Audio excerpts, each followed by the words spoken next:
Welcome to Crime for Sleep. Before we begin, let me know where you're watching from and what time it is for you. And don't forget to like, comment, and subscribe. Story 1. The cleaning staff had seen it all: messy guests, forgotten belongings, strange requests, but room 428 was different. The reservation was weeks old, the bed neatly made, the suitcase still in the corner. Housekeeping had assumed the guest was out, until they checked the security footage. No one had ever entered the room, but every night the lights turned on by themselves. The Palmetto Hotel stood 12 stories tall in downtown Charleston, a renovated building from the 1920s that had witnessed the quiet evolution of the city around it. Built of red brick with ornate moldings that hinted at its former grandeur, it attracted a steady stream of business travelers and tourists drawn to its historic charm and reasonable rates. The front desk staff knew their regulars: salespeople, consultants, the occasional novelist seeking inspiration. But Carlton Reed was different. Reed had booked room 428 for a 2-week stay in late October. The reservation came through an online booking service, paid in full with a credit card that would later prove to be valid but rarely used. At check-in time on October 23rd, the front desk prepared his key card and welcome package, but Reed never appeared to claim them.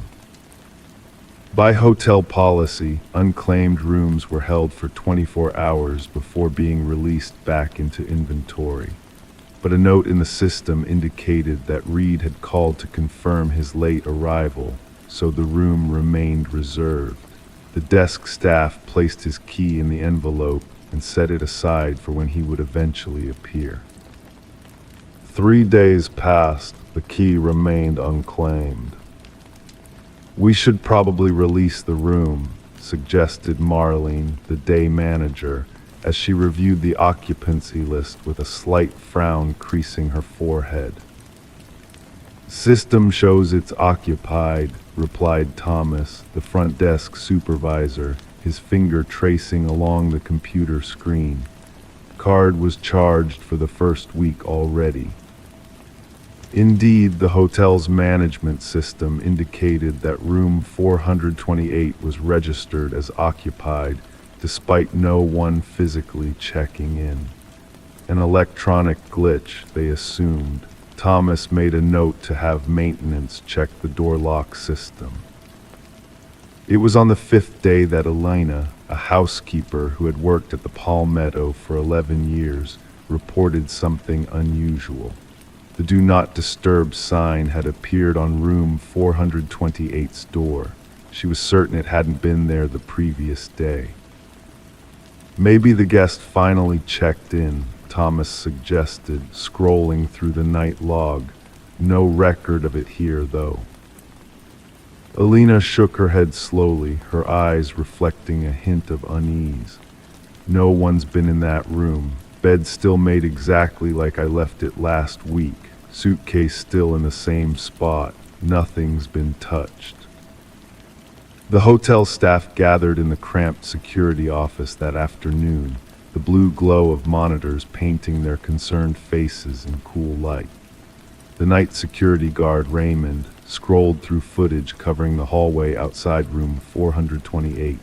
Hours of empty corridor footage played at accelerated speed, occasional guests walking past to their own rooms, housekeeping carts rolling by during daylight hours. But no one entered or exited room 428. "Check inside the room," the hotel manager finally instructed. "Use the master key." 2 staff members approached room 428 later that evening. The door swung open to reveal a perfectly pristine room bed still made with hospital corners, complimentary water bottles unopened on the desk, the bathroom towels folded in precise triangles. In the corner stood a single dark brown leather suitcase, expensive looking and locked. "Should we open it?" asked Thomas. "Not without cause," the manager replied. Privacy laws. Let's just note that the room appears unused and keep monitoring. That night, as Raymond made his usual rounds through the hotel's digital security system, he noticed something on the hallway camera. At exactly 2:17 a.m., the light beneath room 428's door clicked on. He watched the feed for nearly an hour, but no one entered or exited the room. At 3:42 a.m., the light went out. The pattern repeated the following night and the night after. By the 10th day of the reservation, with Reed's stay more than halfway complete, the hotel management decided to contact the credit card holder. The number listed on the reservation went straight to voicemail, a generic automated message with no personal identification. The email address bounced back as undeliverable. Detective Sarah Mercer arrived the next morning, her weathered leather notebook already open as she interviewed the hotel staff one by one. A 24-year veteran of the Charleston Police Department, she had the patient demeanor of someone who'd seen the strange patterns human behavior could take. "Tell me about the suitcase again," she asked Elena, her pen poised above the notebook. "Brown leather, expensive, good quality, not something you just leave behind." Elena's fingers fidgeted with her uniform sleeve. "It feels heavy when you try to move it, but it's locked." Detective Mercer obtained a warrant to search the room and opened the suitcase that afternoon. The hotel manager stood by nervously as a forensic technician carefully worked on the locks. The suitcase contents were methodically arranged: 3 pressed shirts, toiletry kit, a leather-bound journal, and a small wooden box containing what appeared to be old photographs. The journal contained only blank pages, save for a single line written on the first page in precise handwriting: Room 428, October 23, November 6. "Today's November 4th, the detective noted. 2 more days until the reservation ends."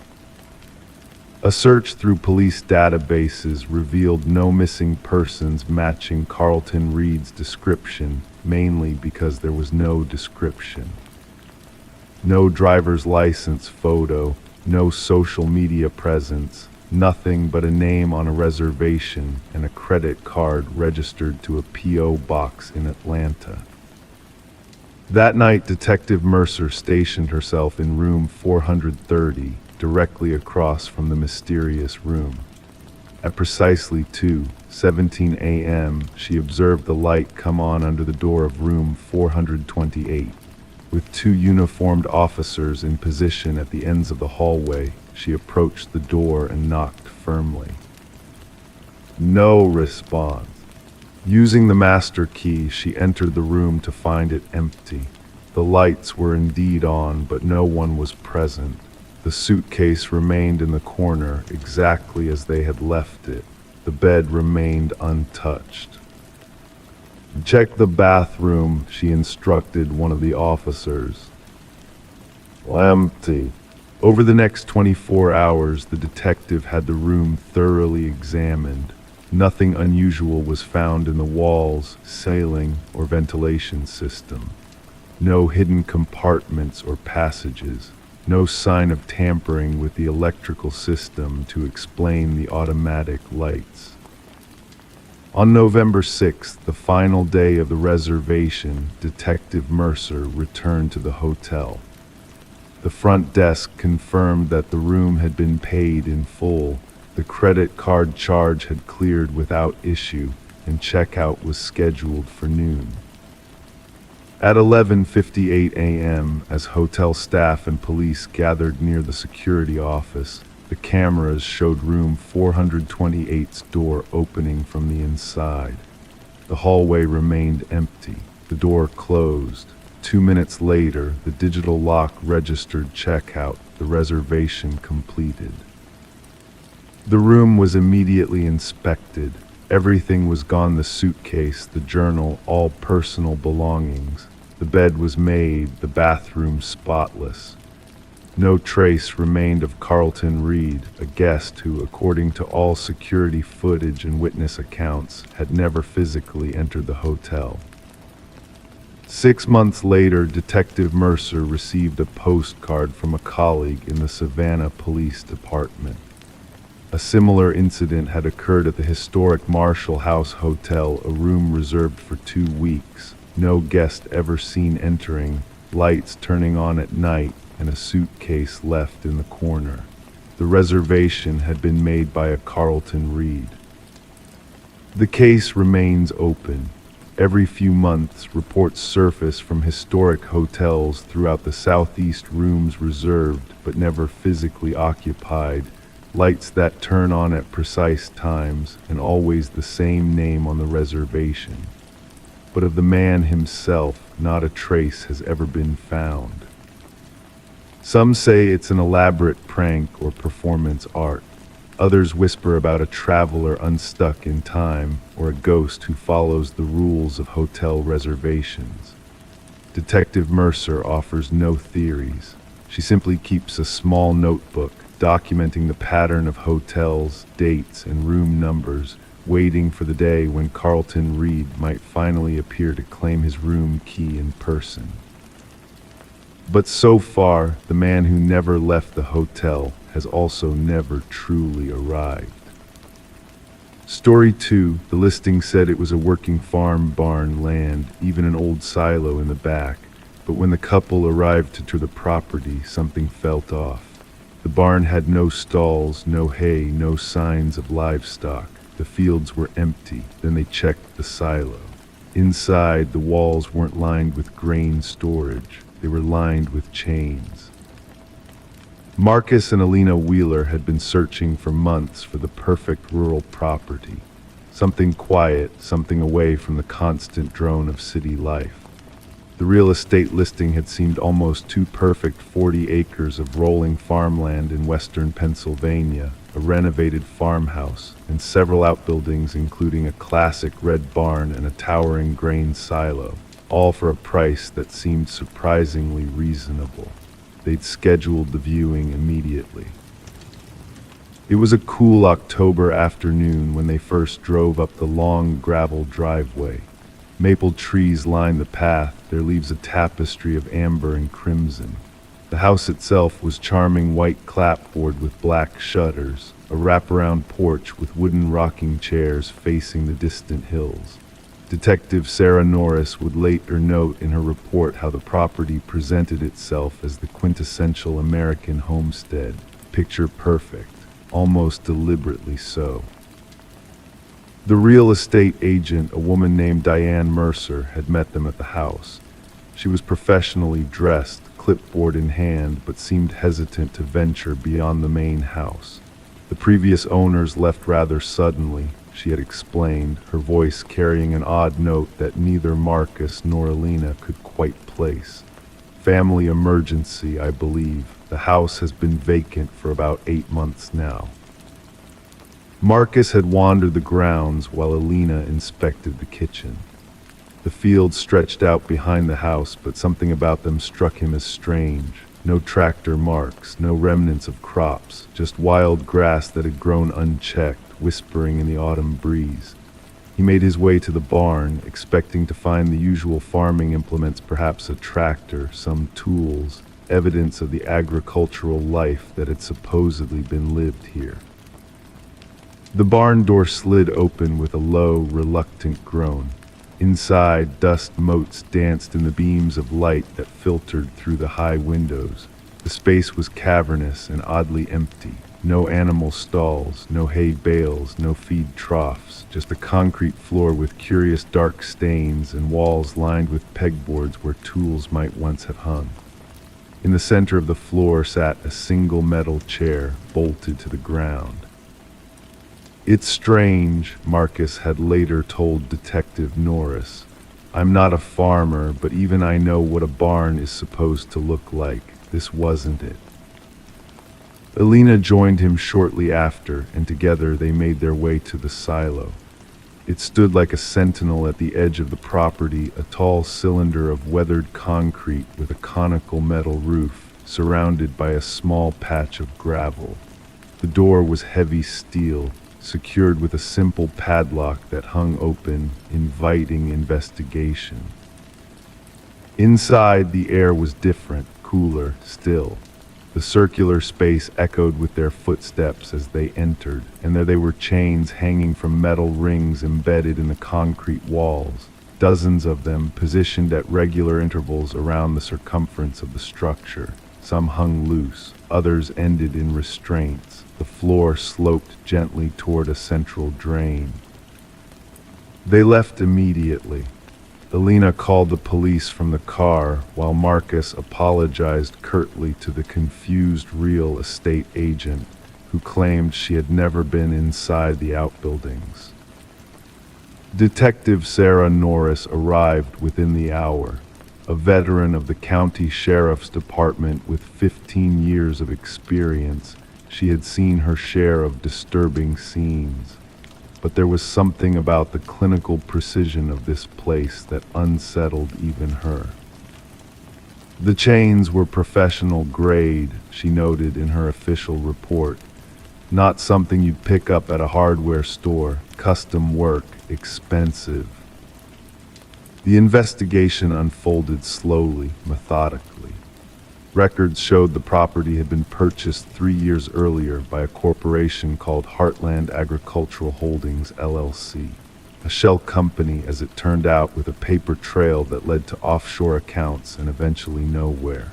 No one in the neighboring properties recalled ever seeing farming activity. One neighbor, an elderly man who lived half a mile down the road, mentioned occasionally hearing machinery at night, but never during daylight hours. Forensic teams combed the barn and silo for days. The stains on the concrete floor were confirmed to be human blood, from multiple individuals. The drain in the silo center led to a sophisticated filtration system buried underneath the structure. In the farmhouse, behind a false wall in the basement, they found a room filled with video equipment. All the hard drives had been removed. 6 weeks into the investigation, Detective Norris received a call from a colleague in Missouri. They had found a similar property there, ostensibly a farm, but with outbuildings modified for something else entirely, and another in Kentucky, all purchased through different shell corporations, but with similar modifications. What they had stumbled upon was a network carefully constructed, well-funded, and terrifyingly efficient. A network designed to make people disappear. To this day, no bodies have been recovered from the Pennsylvania farm. No suspects have been apprehended. The property remains sealed behind police tape, its secrets held within walls that were never meant to shelter animals, but to hide something far more sinister. Sometimes late at night, Detective Norris still reviews the case files, spreading photographs across her desk under the yellow pool of her lamp. The empty barn, the chained walls of the silo, the drain in the center of the floor, the farmhouse that looks so perfectly normal from the outside. And she wonders about the hands that built this place, the minds that designed it, and most of all about the people who might have found themselves there, surrounded by empty fields where no one could hear them, inside walls where no help would come. The thing that stays with me, she confided to a colleague once, isn't what we found, it's what we didn't find. It's all the empty spaces where people should have been. The farm that had no animals had harbored something else entirely. And somewhere, Detective Norris is certain, another such farm waits quietly, its doors unlocked, its purpose disguised, ready for its next visitors. Story 3. The hiking trail was isolated, deep in the woods, far from any roads. When the group stumbled upon the old cabin, they assumed it had been empty for years. Dust covered the floor, spiderwebs clung to the corners. but on the back wall there was something strange, dozens of handprints pressed into the wood, some large, some small, and some fresher than the others. The air inside the cabin felt different, cooler, denser than the September breeze outside. 4 college students had wandered off the main trail, seeking a shortcut back to their campsite as the afternoon light began to soften. None of them had intended to find anything noteworthy, nothing but trees, stones, and perhaps a deer or two. The cabin appeared suddenly, as if it had grown from the forest floor overnight. Detective Sarah Mercer received the call 3 days later. Her phone hummed gently against the wooden surface of her desk as she reviewed paperwork from an unrelated case. The voice on the other end belonged to Officer Davis, speaking in the measured tones of someone who had seen something they couldn't quite explain. The students reported it on Monday, but nobody thought much of it, Davis explained. Just some old cabin with handprints. But then yesterday, a park ranger went to check it out and, well, he noticed patterns, chronological patterns. Sarah's pen moved slowly across her notepad, the scratch of ballpoint against paper the only sound in her office. "What kind of patterns?" she asked, her voice carrying the weight of 15 years investigating cases that others couldn't solve. Some handprints were decades old, preserved in the treated wood. Others seemed to appear in groups, added over time, but some may be 6 or 7. They couldn't be more than a few weeks old, and they're small, child-sized. The forest preserve was 30 miles north of town, a stretch of protected woodland that remained largely undeveloped. As Sarah's sedan crept along the narrow service road, fallen leaves whispered beneath her tires. The October sun filtered through branches, casting dappled shadows that shifted and moved across her windshield like living things. The cabin itself was smaller than she had imagined. A simple one-room structure with a sloped roof and a single window beside the weathered door. Park Ranger Collins stood outside, his green uniform nearly blending with the surrounding foliage. "Nobody's supposed to be out here," he said as Sarah approached. "This section of the preserve isn't on any published maps, hasn't been maintained in years." Inside, the handprints covered nearly the entire back wall. Some were barely visible ghosts in the wood dating back perhaps 40 or 50 years. Others were clearer, their outlines distinct. The newer ones stood out starkly. Small palms and fingers pressed with such force that they left perfect impressions. Sarah pulled on latex gloves, the material snapping softly against her wrists. She ran her fingertips over one of the fresh prints. The wood felt slightly tacky, as if the oils from the skin were still present. "We'll need samples," she said quietly, "and I want to know if there are any missing persons reports, particularly children."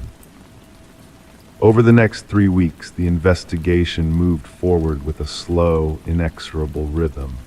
The lab confirmed what Sarah had suspected: the newest handprints belonged to at least 3 different children, estimated to be between 6 and 10 years old. No DNA matches appeared in the system. No reports of missing children matched the time frame. The oldest prints on the wall dated back to 1973.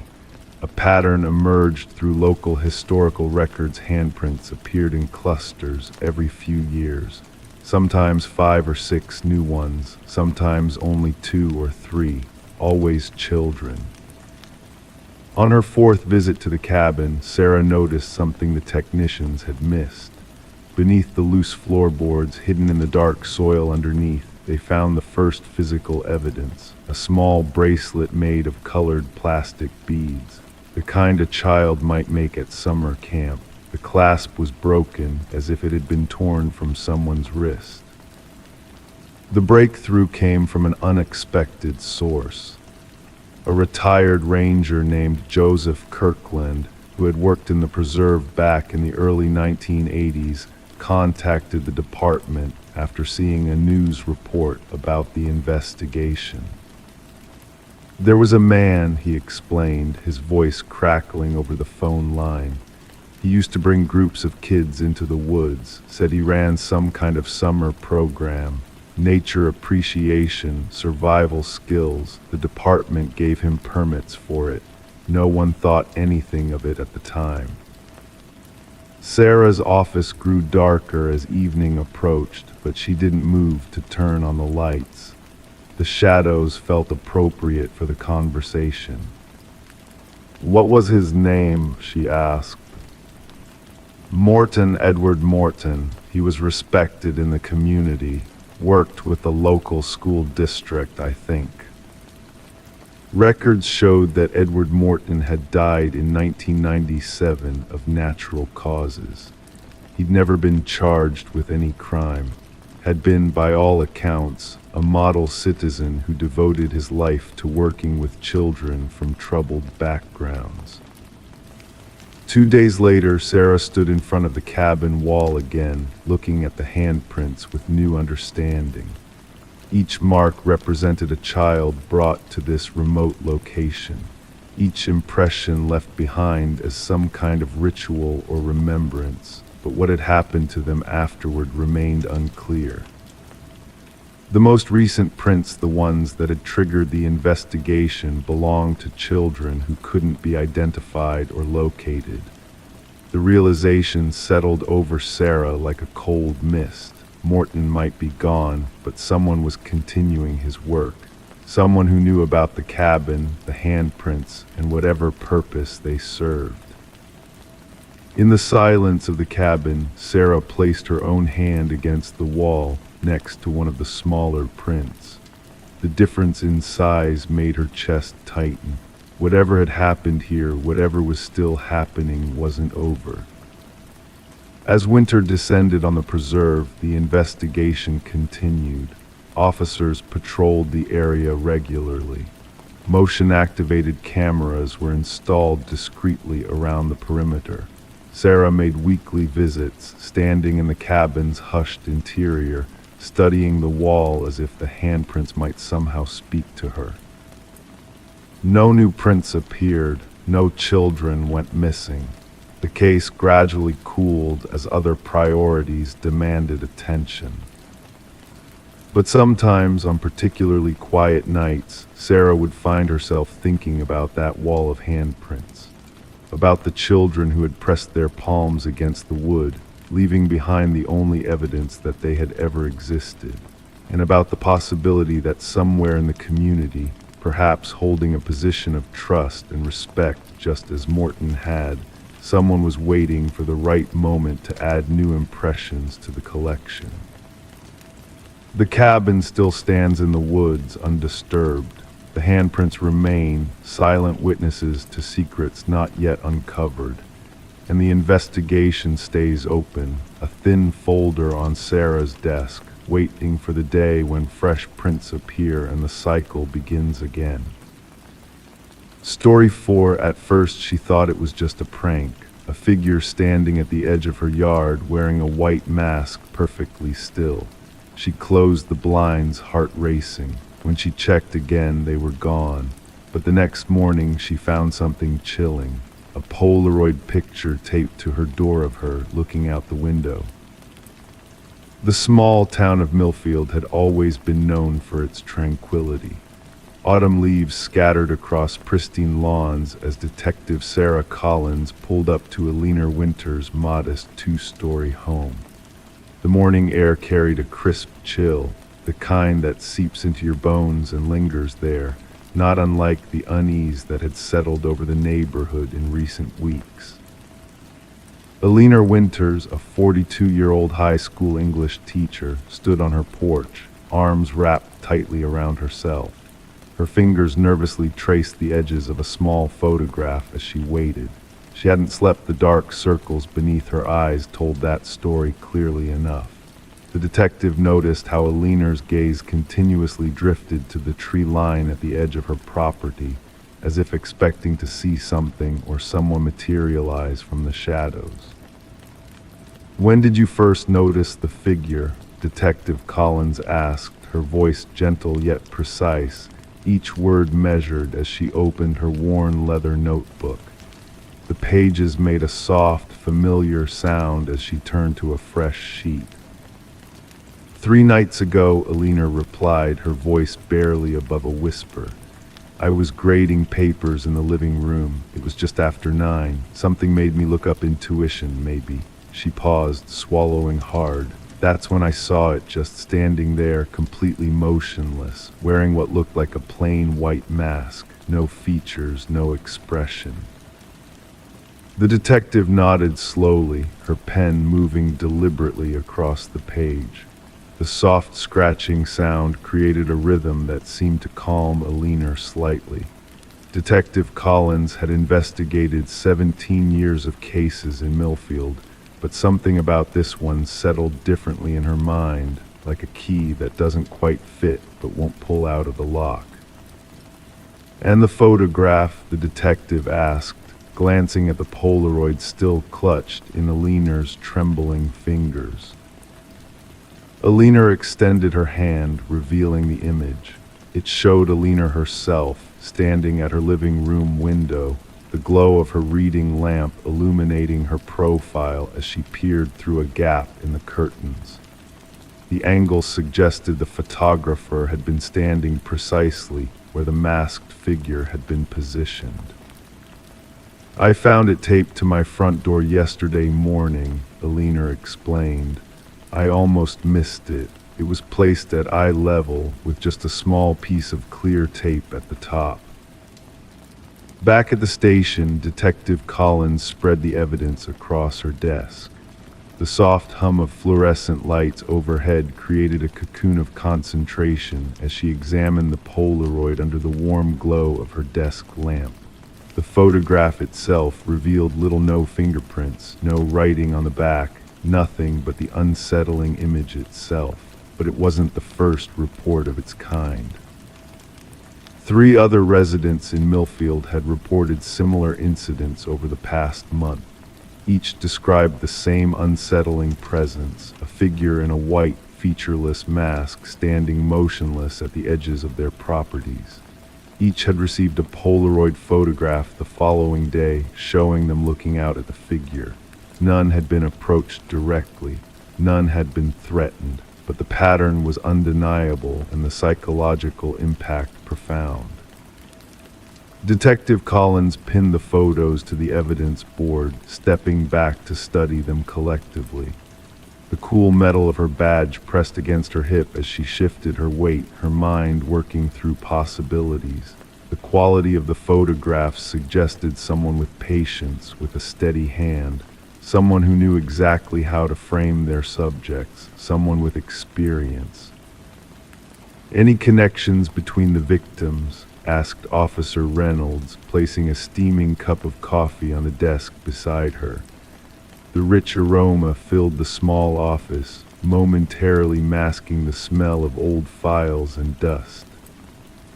"Nothing obvious," Collins replied, taking the cup. The warmth spread through her fingers, a small comfort. Different ages, different occupations, 2 women, 2 men, different neighborhoods, though all within Millfield town limits. The investigation deepened as days passed into weeks. Detective Collins spent hours interviewing each victim, searching for any thread that might connect them. She pored over their histories, their daily routines, their social circles.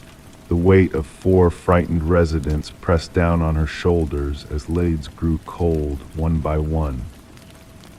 Until the photography club. It wasn't immediately apparent.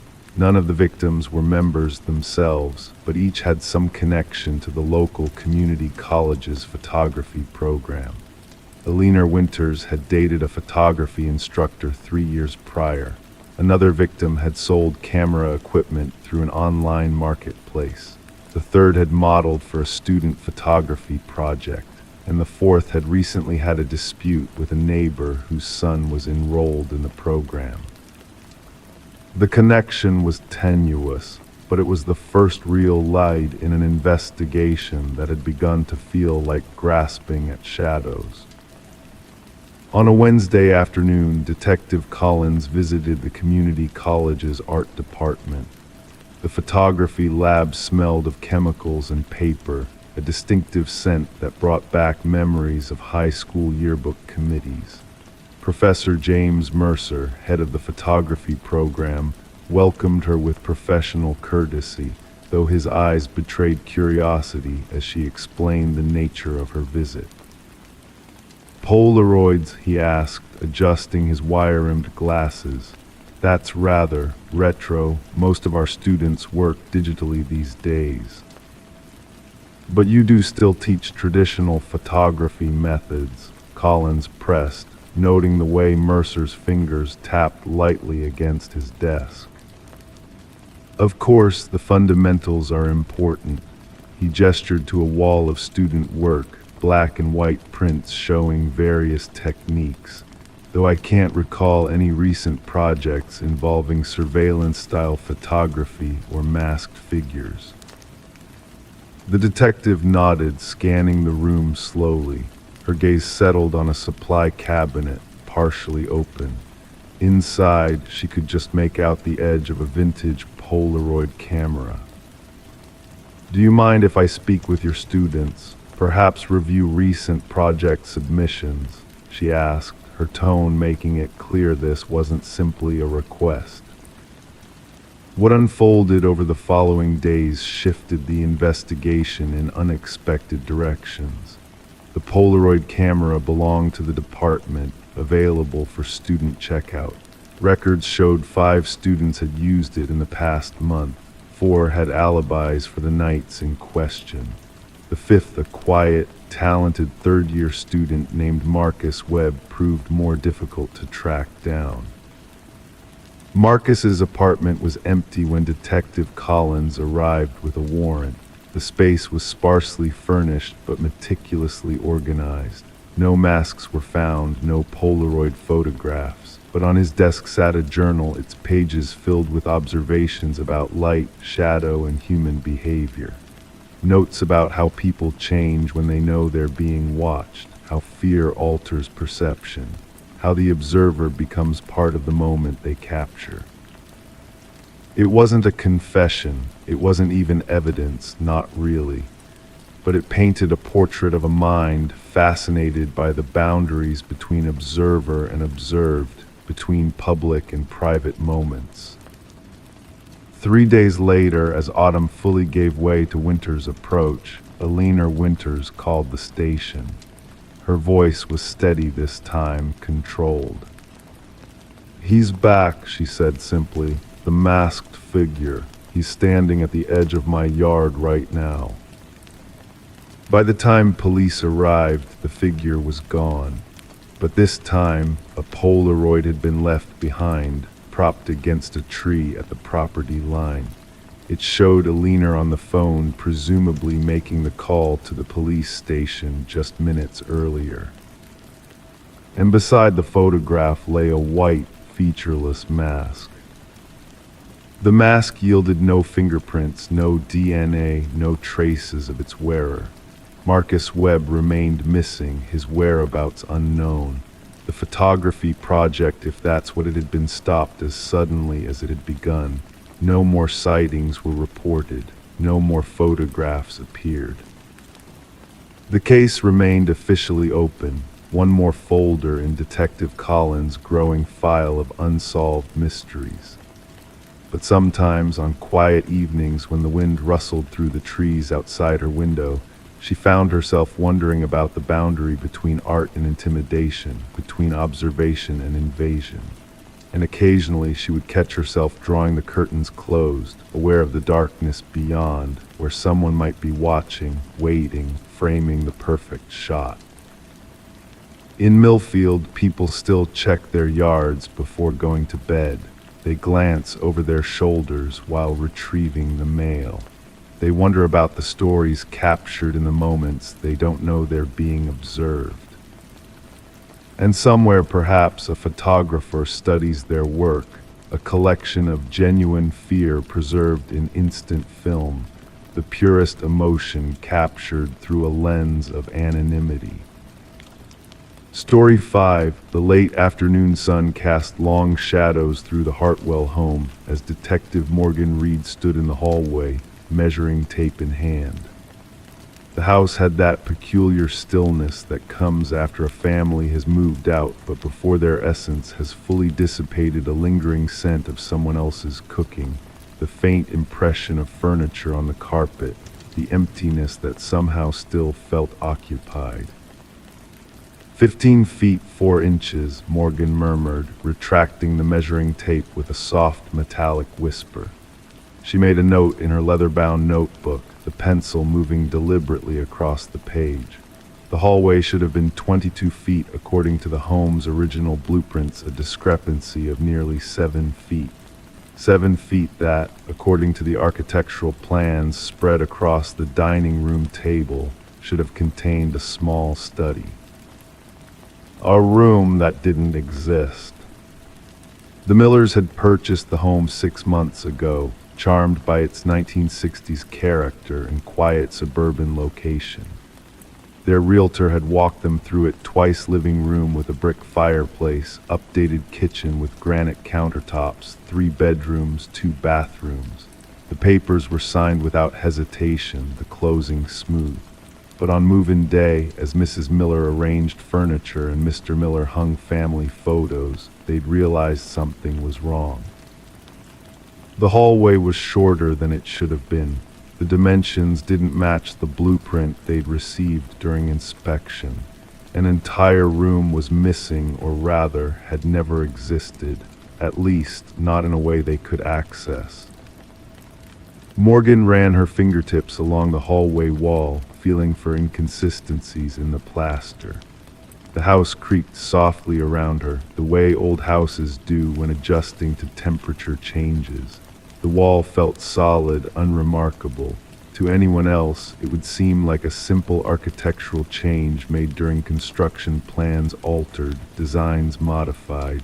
But the county had no record of such changes being filed. Found anything interesting? The voice belonged to Detective Carlos Mendes, Morgan's partner of 3 years. He stood in the doorway to the master bedroom, holding a manila folder. Nothing obvious, Morgan replied, her voice calm and measured. The wall is solid. If there was ever a doorway here, it was sealed professionally. She stepped back, examining the cream-colored wall with narrowed eyes. What did you find in the records? Carlos approached, footsteps barely audible on the carpeted floor. He opened the folder, revealing photocopies of yellowed documents. The house was built in 1967 by a contractor named Edward Danning. He lived here with his wife and daughter until 1970, when they suddenly moved to Florida. He paused, turning a page. At least that's what the neighbors were told. Morgan's eyebrow raised slightly. And what actually happened? That's where things get interesting, Carlos said, his tone remaining even despite the revelation he was about to share. I found a missing persons report filed in April 1970. Margaret Danning, Edward's wife, was reported missing by her sister after she hadn't heard from her in over a month. The police interviewed Edward, who claimed she had left him. The case was never solved. Morgan drew in a slow breath, the air in the hallway suddenly feeling heavier. And the daughter. Transferred to a school in Tampa, records confirm she at least made it to Florida. Morgan returned her attention to the wall, seeing it differently now, and no one ever questioned why the house doesn't match its blueprints. The discrepancy was only discovered when the county digitized their records last year. The Millers are the first owners to notice, probably because they're the first to actually have the original plans. The detective pulled a small device from her pocket, an electromagnetic field detector that emitted a soft, rhythmic beeping as she held it near the wall. The beeping remained steady until she reached the middle section where the door should have been. The pitch changed, becoming slightly higher. "Interesting," she whispered. Carlos watched as Morgan made another notation in her book. "You think she's in there, don't you, Margaret Danning?" Morgan didn't answer immediately. She continued moving the EMF detector along the wall, listening to its electronic whispers. When she finally spoke, her voice was reflective. "In 30 years of police work, I've learned that houses keep secrets better than people do. Edward Danning was a contractor. He knew how to build walls, how to hide things." The sun had dipped lower now, casting the hallway in amber twilight. The shadows grew longer, darker. Morgan stepped back from the wall, pocketing the EMF detector. "We'll need ground-penetrating radar," she said finally, "and a structural engineer who can tell us if this wall is load-bearing." 3 days later, a team of specialists arrived at the Hartwell home. The equipment they brought hummed and beeped softly as they moved it along the questionable wall. Morgan and Carlos stood back, watching as green lines formed on a monitor, revealing what lay behind the plaster and wood. "There's definitely a space back there," the technician confirmed, her voice hushed as though she were in a library. "About 7 feet deep, just as you suspected." The structural engineer confirmed the wall wasn't load-bearing. With the proper permits expedited due to the nature of the investigation, the demolition began carefully, methodically. As the first section of drywall came down, the musty scent of trapped air escaped, carrying with it decades of stillness. Behind the wall was indeed a room small, windowless, and untouched for nearly 55 years. A desk sat against one wall, covered in a thick layer of dust. Bookshelves lined another wall, filled with engineering textbooks and architectural journals. In the corner stood a filing cabinet, its metal surface dulled by time. But it was what they found in the center of the room that answered their questions. A section of the concrete floor had been disturbed, then carefully repaired. The difference was subtle, only visible because the repair had aged differently than the surrounding area. When they broke through that section of concrete, they discovered the remains of Margaret Danning, preserved in the cool, dry space beneath the house she had once called home. Edward Danning, now 87 and living in a Tampa nursing home, confessed when confronted with the evidence. His voice wavered not with emotion, but with age as he described an argument over his gambling debts, a push that had been harder than intended, a panic solution from a man who knew how to build and unbuild things. The Millers never moved back into the house. They sold it at a loss to a developer who planned to demolish it and build something new, something without hidden spaces or missing rooms. As for Detective Morgan Reed, she sometimes drives by the empty lot where the house once stood, thinking about blueprints and measurements and the secrets that walls can keep. She thinks about how some rooms exist only in plans and memories, and how sometimes the absence of something can be stronger than its presence. In her leather notebook next to the final measurements of the Hartwell hallway, she wrote only this: "Case closed. The missing room has been found." Story 6. The town's cemetery had been there for over a century, surrounded by rusted gates and tall oak trees. But when a historian came to document the gravestones, she found something unsettling. There were names carved into the markers, but no burial plots beneath them, just solid, untouched ground, as if no one had ever been buried there at all. Dr. Alina Mercer had spent 20 years documenting historical sites across the American Midwest. Her fingers traced the worn edges of her leather-bound notebook as she recorded the dates from the weathered headstones. The autumn air carried a slight chill, just enough to make her pull her cardigan closer around her shoulders. Fallen leaves rustled beneath her feet, the sound oddly amplified in the stillness of the cemetery. She had come to the small town of Millbrook at the request of the local historical society. Established in 1887, the Millbrook Cemetery was supposedly the final resting place for the town's earliest settlers. Alina had expected a routine documentation project photographing gravestones, recording dates, noting family connections, but something wasn't right. The first anomaly appeared on her third day of research. Alina had brought a small gardening trowel to clear away overgrown grass from the base of the markers. As she worked around a stone bearing the name Margaret Wilson, 1856-1902, the trowel struck something solid just inches below the surface. Not the softness of disturbed soil that would indicate a grave, but the unmistakable resistance of untouched earth. "That's unusual," she whispered to herself, the words hanging in the still cemetery air. Alina moved to another grave, then another. Each time her trowel met the same resistance. Her methodical mind began calculating possibilities as she sat back on her heels, the damp earth seeping cold through her jeans.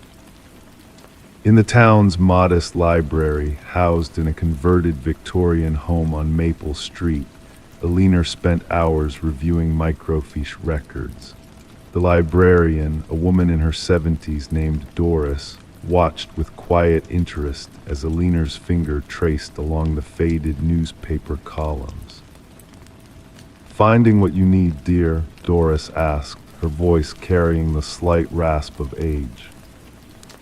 Alina glanced up, momentarily disoriented as she pulled herself from the depths of her research.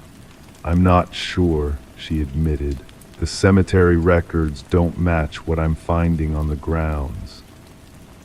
Doris's eyes showed a flicker of something concern, perhaps, or recognition before she nodded and moved away, the soft squeak of her sensible shoes fading down the narrow aisle. The obituaries told stories of funerals and burials, all supposedly taking place in Millbrook Cemetery. Yet Alina's investigations showed no evidence of disturbance in the soil. Ground-penetrating radar, borrowed from a colleague at the State University, confirmed her suspicions. No bodies lay beneath the markers. Detective Marcus Cole listened to Alina's findings with professional detachment in the local police station. His office was small but meticulously organized, case files stacked in precise alignment on his desk. The overhead fluorescent light hummed softly, casting everyone in a slightly sickly pallor. "So you're suggesting, what exactly, Dr. Mercer?" he asked, his pen poised above his notepad. "I'm not suggesting anything yet," Alina replied carefully. "I'm simply reporting a discrepancy between historical records and physical evidence." Detective Cole nodded slowly. "Empty graves aren't exactly a crime, Doctor." "No," Alina agreed, "but falsified death records might be." The investigation unfolded gradually over the following weeks. Alina worked alongside Detective Cole, their days filled with the gentle rhythm of methodical research. They reviewed town council minutes from the late 1800s, property records, and census data. They interviewed elderly residents whose grandparents had been among the town's founding families. The leather chairs in the town hall archives creaked as they sat together reviewing documents, the scent of old paper and dust filling the air. Occasionally, their fingers would brush as they reached for the same file, a momentary human connection in the midst of their deepening mystery. The breakthrough came in a weather-damaged journal found in the basement of the original town physician's home. Dr. Samuel Blackwood had kept meticulous records of his patients from 1885 to 1912. His handwriting, precise and slanted, filled page after page with observations and treatments. "Listen to this," Alina said one evening, her voice barely above a whisper in the empty research room. "Town council approved my recommendation regarding quarantine procedures. Heaven forgive us for the deception, but it is necessary to prevent panic." The entry was dated June 14, 1887, the same year the cemetery had been established. Further investigation revealed the truth. In 1887, Millbrook had been struck by a highly contagious form of tuberculosis. Dr. Blackwood, fearing mass hysteria and economic ruin for the fledgling town, had conspired with town officials to create a facade. Those who died were secretly cremated, their ashes scattered in the nearby river. The cemetery was established as a place for families to mourn, but no bodies were ever interred there. The deception continued for decades. Funeral services were conducted, but coffins were empty or filled with weights. The practice became so ingrained in town tradition that even after the outbreak ended, it simply continued. Generation after generation, Millbrook's dead were cremated while their gravestones stood as silent sentinels over empty ground.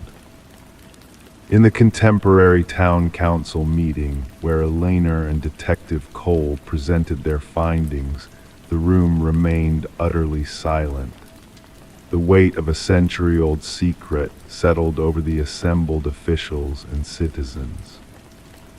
"What happens now?" asked the current mayor, her voice steady despite the revelation. Detective Cole looked to Elena, then back to the council. "That's for the town to decide. There's no one left to prosecute for the original deception." As Elena packed her research materials the following day, preparing to leave Millbrook, she paused at the cemetery gate one last time. The gravestones stood as they had for over 100 years, markers not of where bodies lay, but of memories preserved. A cemetery without graves, a town built on secrets, and now a community left to reconcile with its unusual past. The wind whispered through the oak trees, disturbing fallen leaves that danced briefly before settling once more on the unbroken ground. Story 7, the first email was simple. "I know what you did." She ignored it, assuming it was spam. Then came another. "I know where you live." And then the worst one yet, an email with an attachment. She hesitated before clicking. It was a photo of her bedroom taken from inside the house. In the quiet suburban town of Millfield, Detective Sarah Winters sat at her desk, the soft glow of her computer screen illuminating her face in the dimly lit office. The clock on the wall marked 11:43 p.m. with a barely audible tick. Outside, a gentle rain tapped against the windows, creating a rhythmic backdrop to the night shift. Her fingers moved slowly across a manila folder, opening it to reveal the case that had been consuming her thoughts for the past week. "The Henderson case," she whispered to herself, her voice barely disturbing the stillness of the room. Elena Henderson was a 42-year-old high school English teacher, well respected in the community, divorced, living alone in a 2-story colonial at the end of Maple Street. The kind of woman who kept to herself but always waved to neighbors, who volunteered at the local library on weekends, who seemed to have no enemies, until the emails began. Detective Winters lifted a plastic evidence bag containing printed copies of the messages. The paper felt cool and slightly textured between her fingers as she studied the words again. The first message had arrived on a Tuesday, ordinary in its delivery but unsettling in its content. Alina had dismissed it, as most people would. The second came 2 days later, more pointed, more personal. And then the photograph and image that changed everything. The detective placed the evidence bag down and reached for her coffee mug. The liquid inside had long gone cold, but she took a sip anyway, letting the bitter taste linger on her tongue as she contemplated the case before her. The photograph had been taken from inside Alina's bedroom, standing in the doorway, capturing the made bed with its pale blue comforter, the stack of books on the nightstand, the reading glasses placed neatly beside them. A moment of profound invasion, captured and delivered as a digital threat. "How did they get in?" Winters murmured, running her finger along the report filed by the first officers on scene. There had been no signs of forced entry, no broken windows, no gimmied locks. Alina Henderson's home security system had not been triggered. It was as if the intruder had simply walked through walls. The forensics team had found minimal evidence, no fingerprints other than Alina's, no footprints or fibers that couldn't be accounted for. The only peculiarity was a faint scent that Alina had mentioned during her interview, something like sandalwood and citrus, an unfamiliar cologne or perfume that seemed to linger in her bedroom the evening she received the photograph. Detective Winters leaned back in her chair, which creaked softly under her weight. The office air felt heavy with questions. She reached for another file. Alina Henderson's background check, clean. No criminal record, no suspicious financial activity, no concerning relationships. Her ex-husband had been in Chicago on business during the time frame of the intrusion, his alibi confirmed by hotel security footage and multiple witnesses. The emails themselves had been traced to a series of anonymous accounts, each created using public Wi-Fi networks from different locations around town: the library, a coffee shop, the train station. Whoever was stalking Alina Henderson knew how to cover their digital tracks. What had Alina done to deserve this attention? What secret was hidden in her seemingly transparent life? The detective's attention turned to a statement from Alina's neighbor, Mrs. Gladys Wilson, an elderly woman who had lived across the street for over 30 years. Mrs. Wilson had mentioned seeing a dark sedan parked near Alina's house on several occasions in the weeks before the emails began. Not unusual enough to report, but in retrospect, perhaps significant. The vehicle had never stayed long, 20 minutes, maybe 30, and always during the late afternoon when most of the neighborhood was still at work. Winters made a note to check traffic cameras in the area for this vehicle. Her pen scratched softly against the notepad, the sound mingling with the rain outside as it began to fall harder against the windows. 3 days after receiving the photograph, Alina Henderson disappeared. She had left for work on a Friday morning, teaching her regular schedule of sophomore and senior English classes. Colleagues reported nothing unusual about her demeanor. She attended a faculty meeting after school, contributed to a discussion about the upcoming Spring Literature Festival, and was last seen walking to her car in the school parking lot at 4:45 p.m. Her vehicle was found in her garage, her house empty, her phone and purse missing. Detective Winters stood up slowly, stretching her back as she walked to the evidence board mounted on the wall. Photos of Alina, her home, the email printouts, and a timeline of events were arranged in a careful sequence. She studied the woman's face, pleasant, unremarkable, with kind eyes and a slight smile that seemed genuine in every photograph. What secrets did Alina Henderson harbor? As the night deepened around her, Winters noticed something in one of the photos taken from Alina's home office. In the corner of her desk, partially obscured by a stack of graded papers, was an envelope with a return address that had been cropped out of the frame. She reached for a magnifying glass, bringing it close to the photograph. The postmark was visible, dated 3 months before the emails began. A new thread to pull. The next morning found Detective Winters at the post office, waiting as a clerk searched through records. The steady hum of fluorescent lights and the methodical thump of rubber stamps created a soothing backdrop to her thoughts, which had been running in circles throughout her short, restless sleep. "Here it is," the clerk said finally, sliding a form across the counter. That was a registered letter sent to Miss Henderson. It required a signature. The sender's information revealed a name, Jonathan Pierce, and an address in a neighboring county. A quick database search showed no criminal record, but a deeper dive revealed something interesting. Jonathan Pierce had been a student at Westfield University 15 years ago, during the same period when Alina Henderson was working as a teaching assistant in the English department before she moved to high school education. The connection was thin, but it was the first real light.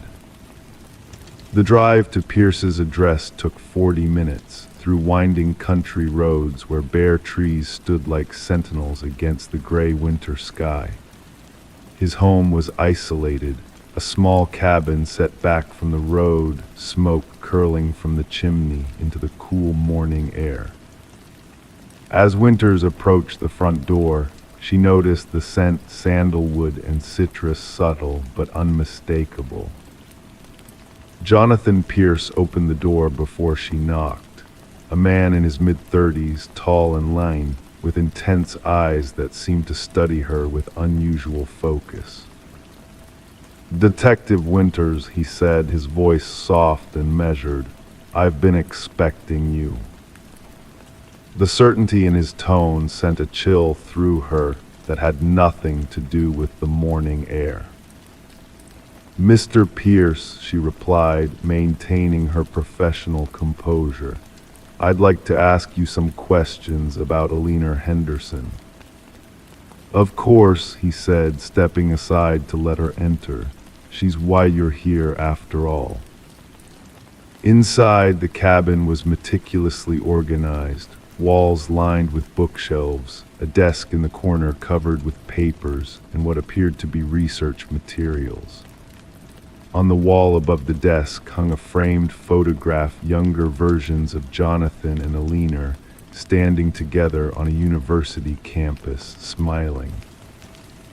"You knew her," Winters stated, gesturing toward the photo.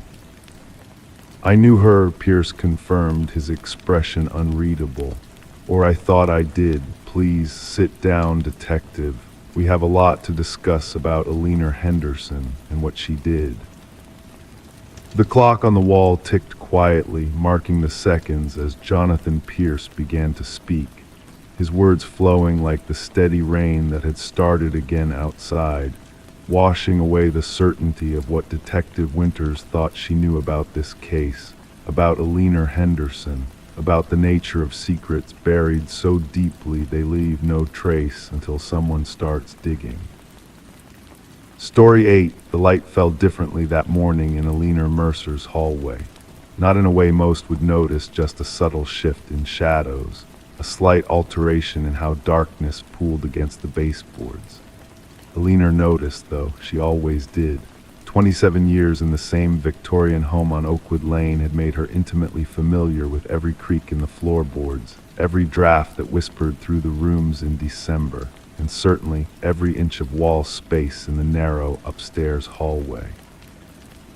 So when she stepped out of her bedroom that Tuesday morning in late September and saw a door that matched all the others, with the same eggshell white paint and brass handle, she stopped breathing for precisely 3 seconds. The door stood at the far end of the hallway, where yesterday and for all the days before, There had only been an uninterrupted expanse of pale blue wallpaper. Detective Marcus Harding sat across from Alina 3 days later, his notepad open but empty. The afternoon sun filtered through the blinds of the interview room, casting thin stripes of light across the metal table between them. His coffee had grown cold, untouched since Alina began speaking 40 minutes earlier. He had interviewed thousands of witnesses in his 20-year career with the Millfield Police Department, but none quite like the 62-year-old retired librarian who sat before him now, hands perfectly still on her lap. "And you're certain," he said, his voice deliberately measured, "that this door wasn't there before?" Alina's eyes, gray and clear as winter rain, didn't waver. "Detective, I've walked past that same wall every day for nearly 3 decades. I know my home. That door appeared overnight." In the files spread neatly before Detective Harding lay the preliminary reports. The property records of 1872 Oakwood Lane, showing original blueprints with no indication of a door or room in that location. The contractor's statement confirming the wall should be solid, backing against the brick chimney that ran through the center of the house. The neighbors' testimony that they had heard the sound of heavy furniture moving at approximately 2:15 a.m., though Alina lived alone and had taken her prescribed sleeping pill at 10 o'clock. "Tell me again what happened when you opened it," Harding prompted, his pen now poised above the paper. Alina inhaled slowly, her shoulders rising and falling beneath her cardigan. Nothing was behind it, just a wall solid plaster. You could see where someone had recently patched and painted it. A pause, during which the only sound was the distant hum of the precinct's air conditioning. But there was a smell, like wet earth and something metallic. Officer Judith Chen stood in that same hallway the following morning, the search warrant in her pocket unnecessary as Alina had invited them in willingly, eager for answers. The door was exactly as described, indistinguishable from the others except for its impossible placement. Chen ran her gloved fingers along the frame, noting the craftsmanship. This was not a hasty job. Someone had taken time to match the century-old woodwork precisely. When they removed the door from its hinges, the wall behind it appeared freshly plastered and painted, still slightly tacky to the touch. Ground-penetrating radar revealed what the contractor had already confirmed: the chimney stack occupied most of the space behind that wall, with no room for any hidden compartment or passage. Yet something troubled Detective Harding about the chemical analysis from that wall sample. Traces of lye, minute particles of something that might be bone dust, and DNA that didn't match Alina's. The case might have remained a curious footnote in Millfield's criminal records had Officer Chen not made the connection 3 weeks later. She was reviewing old missing persons files when she paused at the photograph of Martin Keene, a 45-year-old contractor who had disappeared 14 months earlier. His last known job, minor renovations at 1872 Oakwood Lane, hired by Alina to repair water damage from a leaking roof. The interview room felt colder the second time Alina sat across from Detective Harding. The thin stripes of sunlight had vanished, replaced by the steady glow of fluorescent bulbs overhead. This time, Harding's notepad already contained several pages of notes. "Mrs. Mercer," he began, his voice still even but carrying a new weight, "we've found something interesting in your property records. You had work done on your house last summer." Alina nodded slowly. "The roof was leaking. I hired someone to fix it and repair the water damage." "Martin Keene," Harding said, watching her face carefully. "Do you remember him?" Something flickered behind Aliner's gray eyes just for a moment, like the briefest shadow of a bird passing overhead. Vaguely, he finished the job and left. I paid him by check. When they excavated the chimney 3 days later, they found very little. Just enough human remains embedded in the mortar to confirm what the DNA analysis had already suggested. Just enough to understand why Aliner might have been troubled by a door that shouldn't exist, a door that seemed to have appeared overnight, though the evidence suggested it had been carefully constructed and installed weeks before. A door that perhaps had always been there, but that Aliner's mind had refused to acknowledge until that Tuesday morning in late September, when something in her unconscious finally surrendered to the truth. The case of Martin Keene and Aliner Mercer would eventually be studied in forensic psychology courses as an example of selective perception and delayed confession. But what continued to haunt Detective Harding years later wasn't the how or even the why of the murder. It was Aliner's final statement, delivered in that same calm, librarian's voice as they led her away. "I keep wondering, Detective, if I had never noticed that door, would it have simply continued not to exist?" Story 9, the playground was nearly empty, just a few kids running around while their parents chatted on nearby benches. But when the mother took a picture of her son on the swings, she noticed something odd. A little girl was sitting on the slide, pale, staring at the camera. When she looked up, the girl was gone. She checked the photo again. The girl was still there, and she was smiling now. Sarah Collins scrolled through her phone's gallery as she waited for her coffee to cool, the ceramic mug warming her palms in the air-conditioned police station. The photograph that had brought her here was still unsettling, even after 3 days. The playground had been bathed in late afternoon sunlight. Her son Ethan's face caught mid-laugh on the swing set, and there, partially obscured by shadow, the pale face of a child on the slide, a child that hadn't been there when she'd taken the picture. Detective Maya Ramirez slid into the chair across from her, manila folder in hand, her movements deliberate and unhurried. The soft scrape of the chair legs against the floor echoed slightly in the small interview room. Outside, the muted sounds of the police station, phones ringing in the distance, the gentle hum of conversation created a cocoon of white noise around them. "I appreciate you coming in today, Mrs. Collins," the detective said, her voice carrying the slight roughness of someone who'd been up since dawn. "I know this must seem unusual." Sarah nodded, sliding her phone across the table. The screen displayed the photograph, zoomed in on the slide. "I keep telling myself it's just a trick of the light or something," she said softly.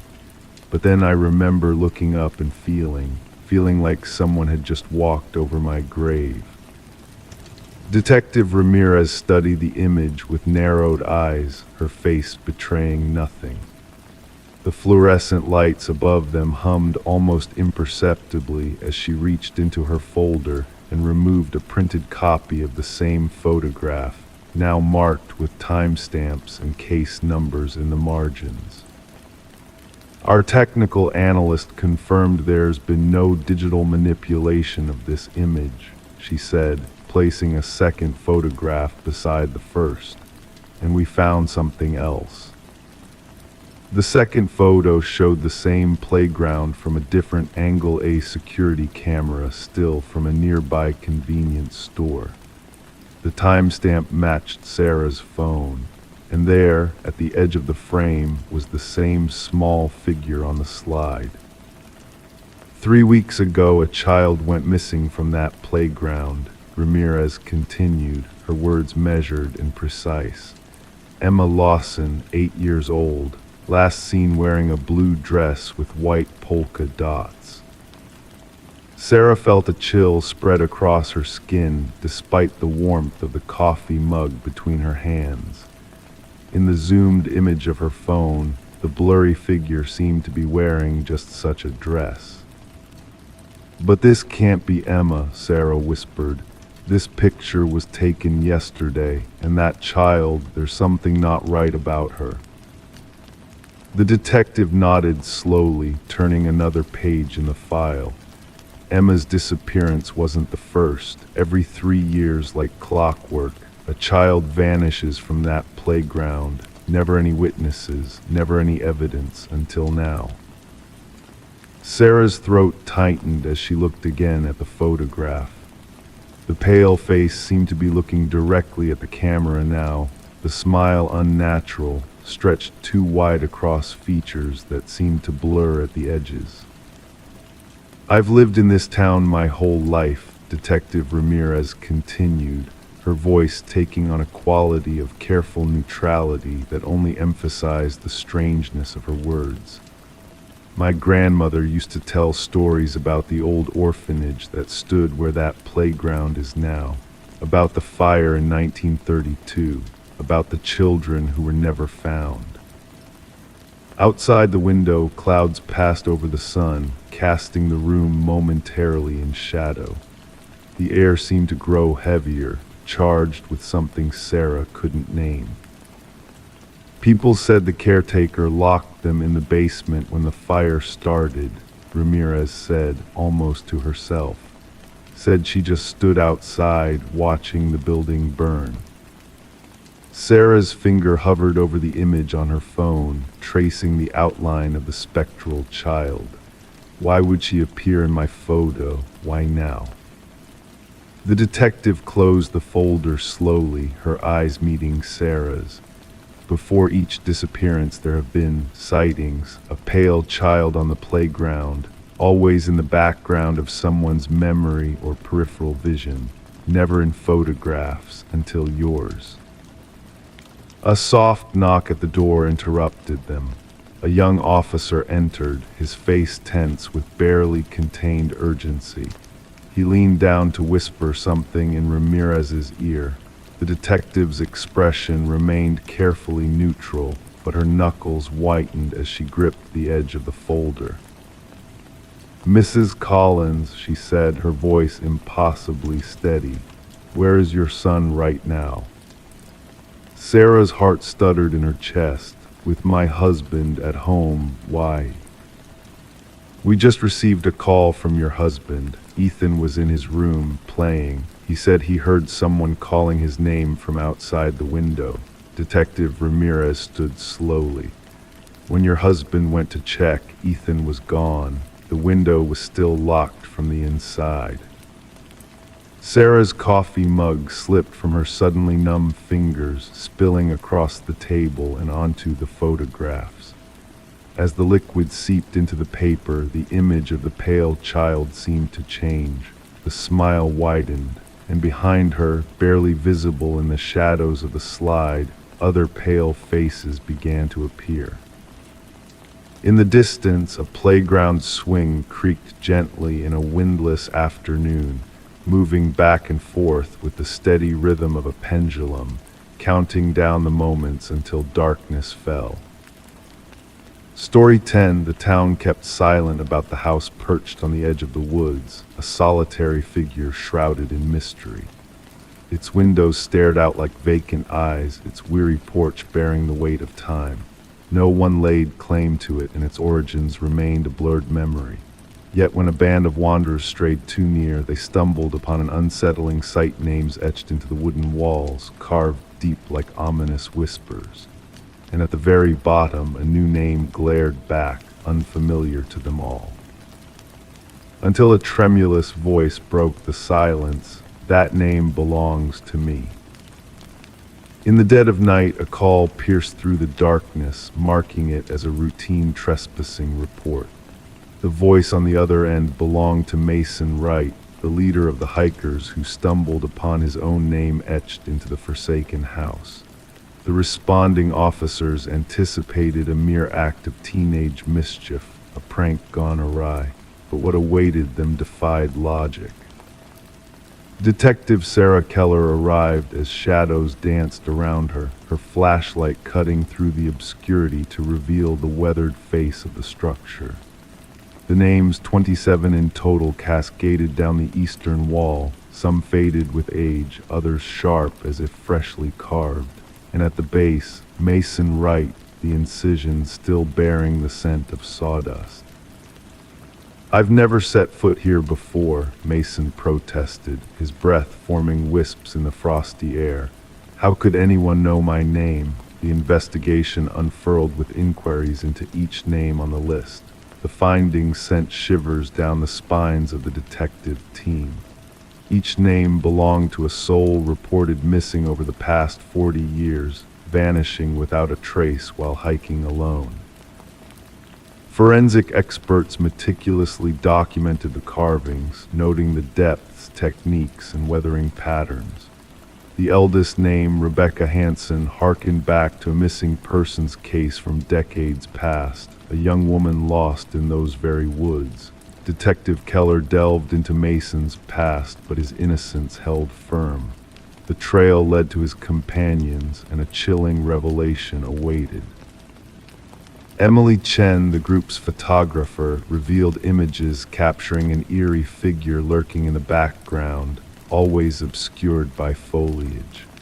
"We were alone on that trail," Emily swore. "We would have remembered." A search of the house's interior unearthed a macabre collection in the basement, personal effects of the missing hikers meticulously arranged on shelves, each item bearing a name from the exterior wall. Bloodstains, long attempted to be scrubbed clean, whispered of dark deeds. As the hunt intensified, Mason's demeanor grew increasingly erratic, haunted by unseen forces. The breakthrough emerged from forgotten land records, linking the house to the reclusive hunter, Victor Blackwood. His shadowy past unveiled a sinister purpose, his prey not of the animal kingdom, but of mankind. A manhunt ensued, spanning jurisdictions, yet Blackwood remained elusive. Mason vanished into thin air, leaving behind a chilling message on his bedroom wall. The technician, too, disappeared, leaving a freshly carved name in his wake. Surveillance tightened around the house, a trap laid for the lurking predator. In the dead of night, the cameras captured a ghastly figure approaching the hunter-turned-prey. But as swiftly as it appeared, it vanished into the darkness, leaving behind a lingering fear. The house stands under constant watch, a grim reminder of the unsolved mysteries that haunt the forest. Mason and the technician remain lost to the shadows, their fate intertwined with a malevolent force that prowls the woods. The investigation persists, drawing in fresh resources as new vanishings echo through the trees. The names on the wall echo through the halls of law enforcement, a tale too chilling to speak aloud. And the house, a silent sentinel, watches over the woods, a harbinger of the names no one dares to utter. Story 11, Whispers of the Past. She felt the urge to refresh the nursery, to paint over the faded blue walls before the baby's arrival. The paint roller glided smoothly, coating the old color with a fresh layer of white. But as the paint dried, something unexpected emerged, a message hidden beneath the surface. "Don't let it hear you." Her heart skipped a beat. Stepping back, she noticed tiny handprints in the wet paint, too high for any child to reach. This discovery in the nursery of the Morgan residence marked the beginning of a chilling saga known as the Whispering House case. The young couple had bought the Victorian-style home at a bargain, unaware of its dark past. Detective Sarah Klein, notebook in hand, arrived at the door. A pregnant woman, exhaustion evident in her eyes, recounted finding the cryptic message and handprints. The previous owners had vanished overnight, leaving behind a mystery that now gripped the new residents. Inside, the detective's footsteps echoed on aged floorboards as she examined the nursery wall. The unsettling message in ghostly handprints remained, a silent testimony to the house's secrets. Research revealed a history of rapid turnover and disturbing child welfare reports linked to the property. Eleanor Blackwood, the former owner, ran an orphanage on the premises where 5 children had mysteriously disappeared. Interviews with past occupants unveiled a pattern of eerie events, a presence felt but unseen, whispers in the night, and inexplicable phenomena. The message on the nursery wall, a warning from beyond the grave, tied everything together. Forensic analysis connected the handwriting to Eleanor Blackwood, deepening the mystery surrounding the house. A decision was made to investigate further, leading to the grim discovery of child-sized shapes buried beneath the basement floor. Excavation revealed the remains of the missing orphans, their identities confirmed by engraved pendants. The truth emerged: Eleanor Blackwood's twisted quest for eternal youth had led to unspeakable horrors within those walls. Luminol exposed a haunting sight in the nursery, countless handprints glowing in the dark, remnants of trapped souls seeking release. As the case concluded with justice for the victims, a lingering unease remained. The house, tainted by its past, exuded a malevolent presence that no amount of renovation could erase. The nursery walls were demolished, yet whispers persisted among the rubble, a spectral echo of the tragedy that unfolded there. The house, now condemned, stood as a silent witness to the darkness that dwelled within. Detective Klein closed the case, but the spectral handprints, captured in a photograph, served as a poignant reminder of the enduring legacy of the Whispering House, a place where the past whispered and the walls held secrets that time could never fully erase. Story 12. In the quiet stillness of the night, a faint creak echoed through the old cottage as Sarah Coleman stepped onto a wooden plank. The subtle movement beneath her foot caught her attention, urging her to investigate further. She knelt down, her fingers tracing the edges of the loose plank, sensing a hidden secret waiting to be uncovered. With gentle determination, she lifted the boards, revealing a dark and mysterious space beneath the house. As Sarah peered into the shadows, her eyes adjusting to the dim light, she discovered an unexpected sight. A mattress lay abandoned in one corner, a lonely chair beside it. But what drew her gaze most was a tattered notebook, its pages filled with one name repeated incessantly, her own name, Sarah Coleman. Detective Morgan Reed stood silently behind Sarah, observing the scene unfold before them. The fear in Sarah's eyes spoke of more than just a hidden room.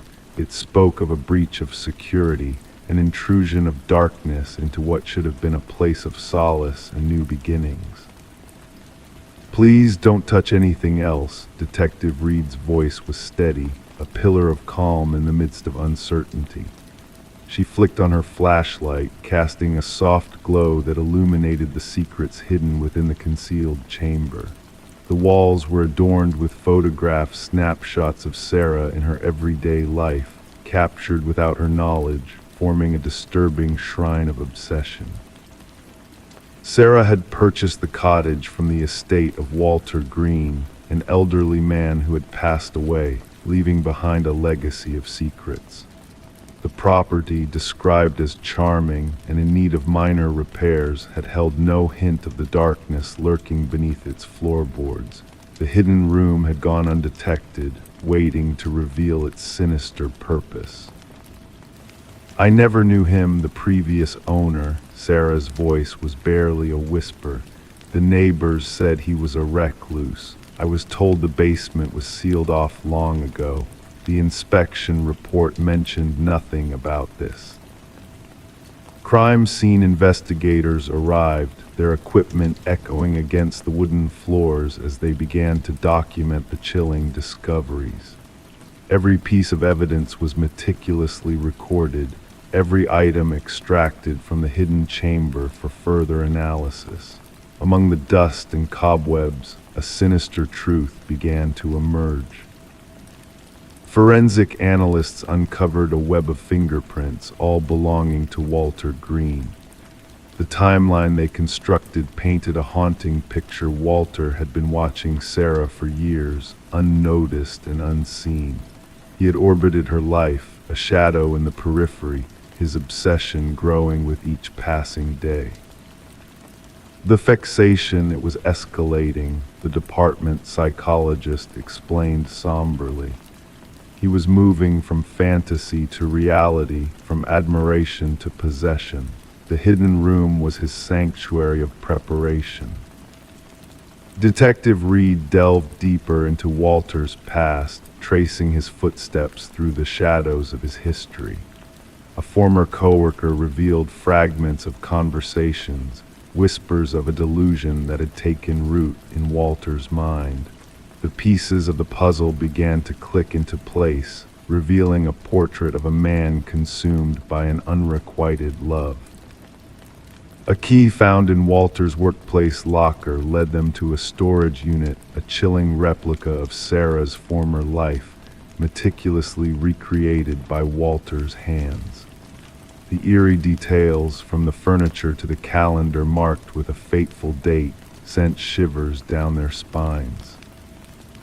Walter's tragic history of obsession resurfaced, his past demons returning to haunt him in the form of Sarah Coleman. The investigation uncovered a tale of unrequited longing, of a man lost in a world of his own making, where reality blurred with fiction. As Sarah made the difficult decision to sell the house, a sense of unease lingered in the air. Her daily routines shifted, her guard raised higher against the unseen dangers that had nearly enveloped her. Detective Reed remained a silent guardian, a reminder of the thin line that separated Sarah from a fate she never saw coming. The cottage passed into new hands, its secrets buried beneath fresh layers of paint and polish. The hidden room was sealed, its darkness forever locked away. Life moved on, but for those who knew the truth, the memory of the room beneath the floor lingered, a cautionary tale of the shadows that lurk unseen, of the darkness that can reside just beneath the surface, waiting to be revealed. Story 13. The dwelling had sat silent and unoccupied for countless seasons. Whispers from the neighbors hinted that the space had remained barren ever since the vanishing of a young lady. However, when the fresh inhabitants settled in, they encountered a peculiar sight. The bedroom was tightly sealed, as if guarding some long-held secret. Upon prying the stubborn door ajar, a musty stillness enveloped them, the air thick with the weight of neglect. Yet a sense of unease lingered in the atmosphere. The bed stood immaculately made, the mirror devoid of any speck of dust. A lone candle had surrendered to time, its wax tears frozen in place. And there atop the worn desk lay a notebook, its pages whispering of a story untold. The recent ink on the final entry hinted at a night long past, the night she vanished. Detective Morgan delved into the pages of the notebook, while forensic experts meticulously combed the room for hidden truths. The elegant script belonged to Elise Winters, a young soul of 26, reported missing by her grieving parents nearly half a decade ago. Her words danced gracefully across the pages, each stroke deliberate and precise until the last entry, where the ink bore the weight of fear, etching deep into the empty pages that followed. I feel his eyes upon me tonight, the final words revealed. The same car prowls by, its presence haunting. I've reached out for aid, but my pleas fall on deaf ears. If something sinister unfolds, know that it was no chance encounter. Closing the notebook, the detective secured it in an evidence bag, the scent of dust mingling with an elusive chemical hint lingering in the room. The landlord loomed in the doorway, his demeanor tense, his complexion drained of color. We checked every nook before opening it for lace. he murmured, disbelief tainting his words. That door should not have been locked. Elise had toiled as a paralegal at Harriman and Associates, a prestigious legal entity entangled in high-stakes corporate dealings. Colleagues painted a portrait of a meticulous, dedicated young woman who, in the days leading to her disappearance, had retreated into herself. She began to linger after hours, her supervisor confided to the investigators, mentioned stumbling upon discrepancies in the Westridge acquisition records, numbers altered, documents deceitfully dated. The detective scrutinized photographs of Elise auburn locks framing serious eyes behind rimmed glasses, her attire always meticulously chosen. The woman captured in those frames seemed too composed to vanish without a trace, too methodical to abandon her life unannounced. The bedroom divulged scant clues, no signs of struggle, no crimson stains, just a frozen tableau, as if Elise had stepped out momentarily, intending to return. The candle on the desk, a relic of the past, its scentless wax a silent witness. Beneath it, the wood bore the scars of extinguished heat. "What did you uncover?" Morgan inquired of the lead forensic examiner. "Multiple sets of fingerprints weathered by time. What's intriguing is what is absent. The doorknob wiped free of prints inside and out. The window latches likewise." The investigative team dismantled the room, scouring for concealed truths, and beneath a loose floorboard near the closet, they unearthed a petite waterproof case harboring a flash drive and a key. The key granted access to a safe deposit box at Northern Trust Bank, revealing yet another flash drive and a trove of documents within. The papers unveiled a web of financial transactions linking Westridge Pharmaceuticals to offshore coffers associated with key figures at Harriman and Associates. Digital forensics unveiled the contents of both drives, audio recordings and spreadsheets chronicling manipulated data from Westridge's flagship drug trial, Neurapax. The recordings resonated with Elise's voice and that of a man identified as Vincent Harriman, the firm's senior partner. "These figures can never see daylight," Harriman's voice echoed in one recording. "The adverse effects manifested in nearly 40% of patients, not the 4% we disclosed. Should this leak, the firm crumbles and Westridge's stocks plummet." "People are perishing," Elise countered.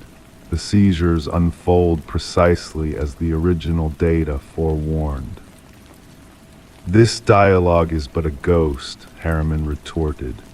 "Remember, what is spoken within these walls remains within. It is for everyone's well-being." The detective liaised with pharmaceutical regulators, confirming the discreet withdrawal of Neurapax from the market following a series of fatalities aligning with the suppressed side effects documented in Elise's concealed files. Subpoenas unfurled Harriman's personal and corporate records, yielding naught connecting him directly to Elise's disappearance, until a trail of charges emerged: payments to an industrial cleaning service at his vacation abode on the day of her disappearance.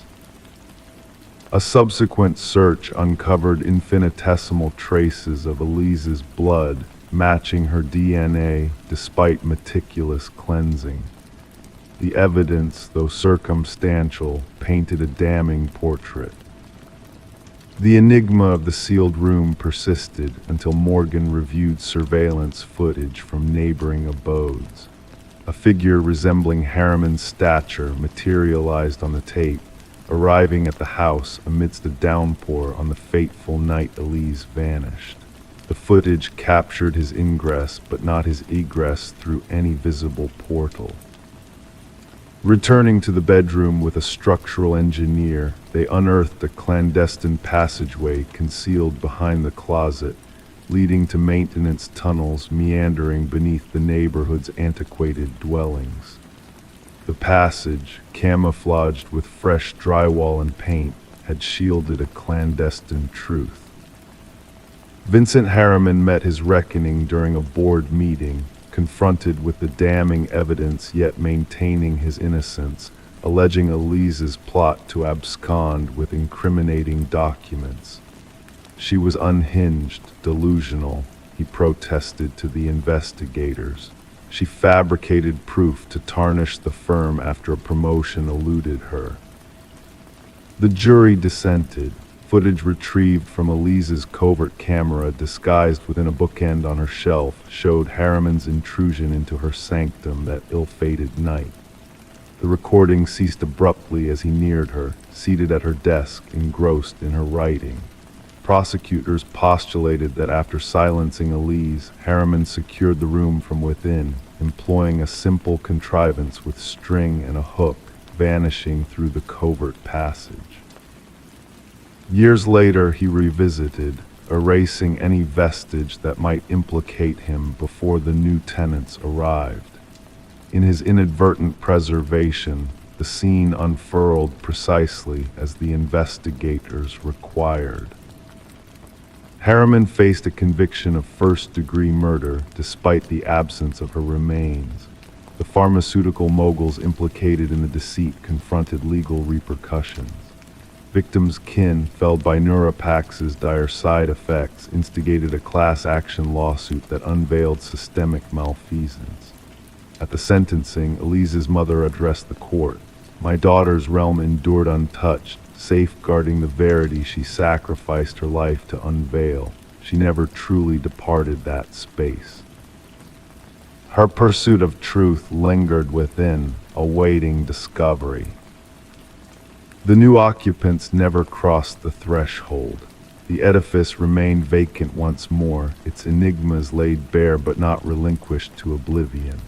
Locals skirted past after twilight, whispers of an ethereal glow radiating from the upper casement, the chamber where a valiant soul stood against the powerful, whose misdeeds they presumed shrouded eternally. Justice visited Elise Winters, not in life but in the legacy she left behind. The chamber she never truly vacated metamorphosed into both her sepulcher and her testament. Story 14. They discovered it up in the attic, concealed beneath a raggedy blanket, a porcelain doll, fragile and aged, with its painted blue eyes staring wide and unwavering. It was a sight unfamiliar to them both. At first, they dismissed it as just another forgotten relic of the past. But that evening, as they settled under the covers, a strange unease settled in. The atmosphere grew heavier, the quiet more profound, and when morning broke, the doll was no longer in the attic. It now sat solemnly at the foot of their bed. The young duo, Sarah and Michael, had come into possession of the Victorian estate through an auction, captivated by its intricate wood detailing and enigmatic allure, despite the whispers of its troubled history. They were drawn to the stories woven into the house's very walls, little knowing they would soon become part of its dark narrative. Detective Rachel Winters received the call on a crisp autumn morning. The female victim was found in the master bedroom, her body contorted into an unnatural pose, limbs bent at precise angles, eyes wide with terror etched on her frozen face. Her male companion was discovered in the hallway as if in a desperate attempt to flee. The scene was pristine, no forced entry, no signs of struggle beyond those final moments. "The arrangement is intentional," Detective Winters murmured into her recorder as crime scene photographers meticulously documented every detail. The woman appears staged, akin to a doll plucked from a display case. The investigation commenced with thorough interviews of neighbors. An elderly resident recalled glimpsing a shadow flitting behind an upstairs window when the couple should have been away.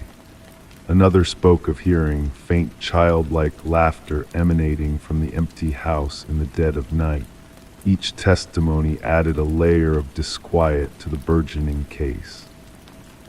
The forensic team uncovered minute fibers throughout the resident's antique cotton and silk, consistent with materials used in vintage doll attire. The concentration was highest around the bodies of the victims and the attic. Even more unsettling was the absence of foreign prints, DNA traces, or footprints that didn't belong.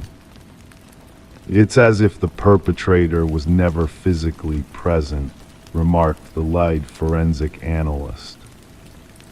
The focus shifted to the property's history.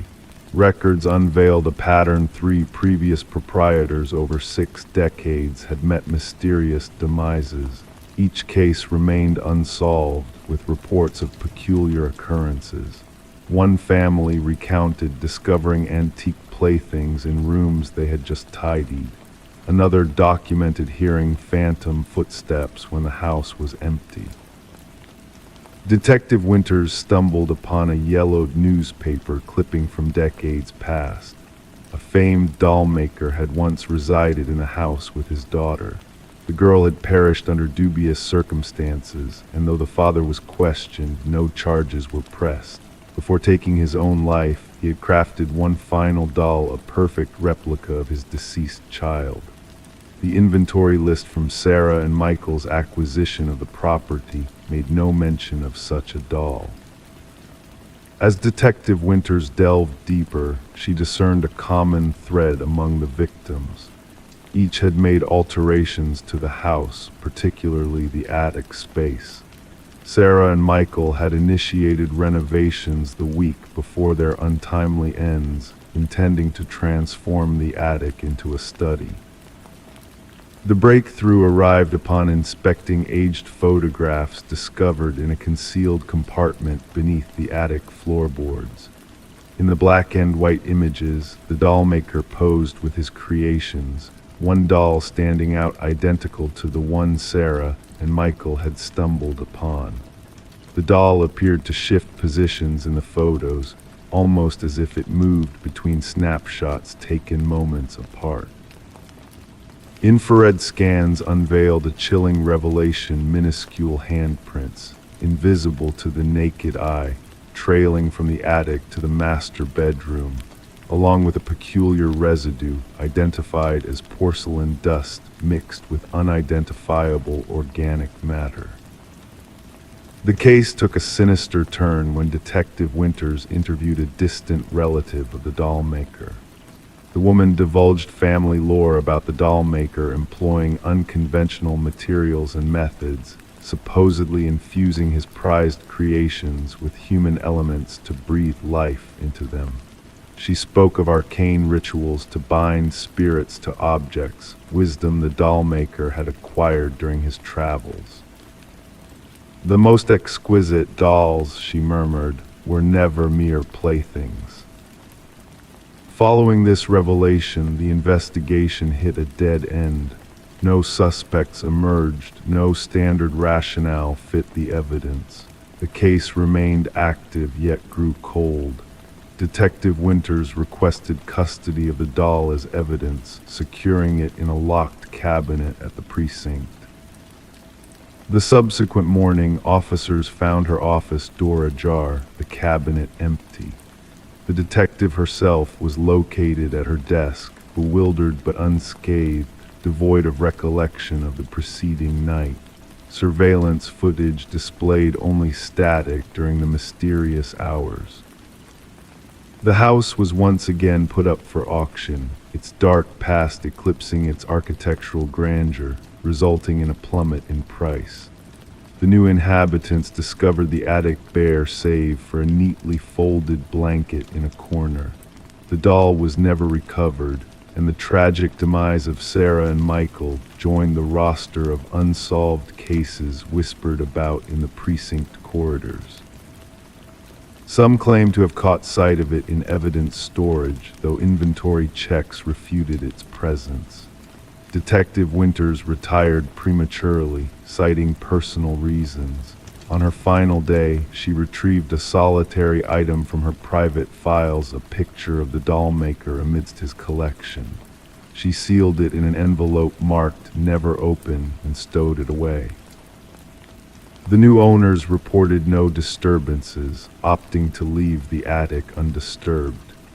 Yet on tranquil evenings, neighbors spoke of glimpsing a faint shadow behind the attic window and hearing what sounded like the soft laughter of a child.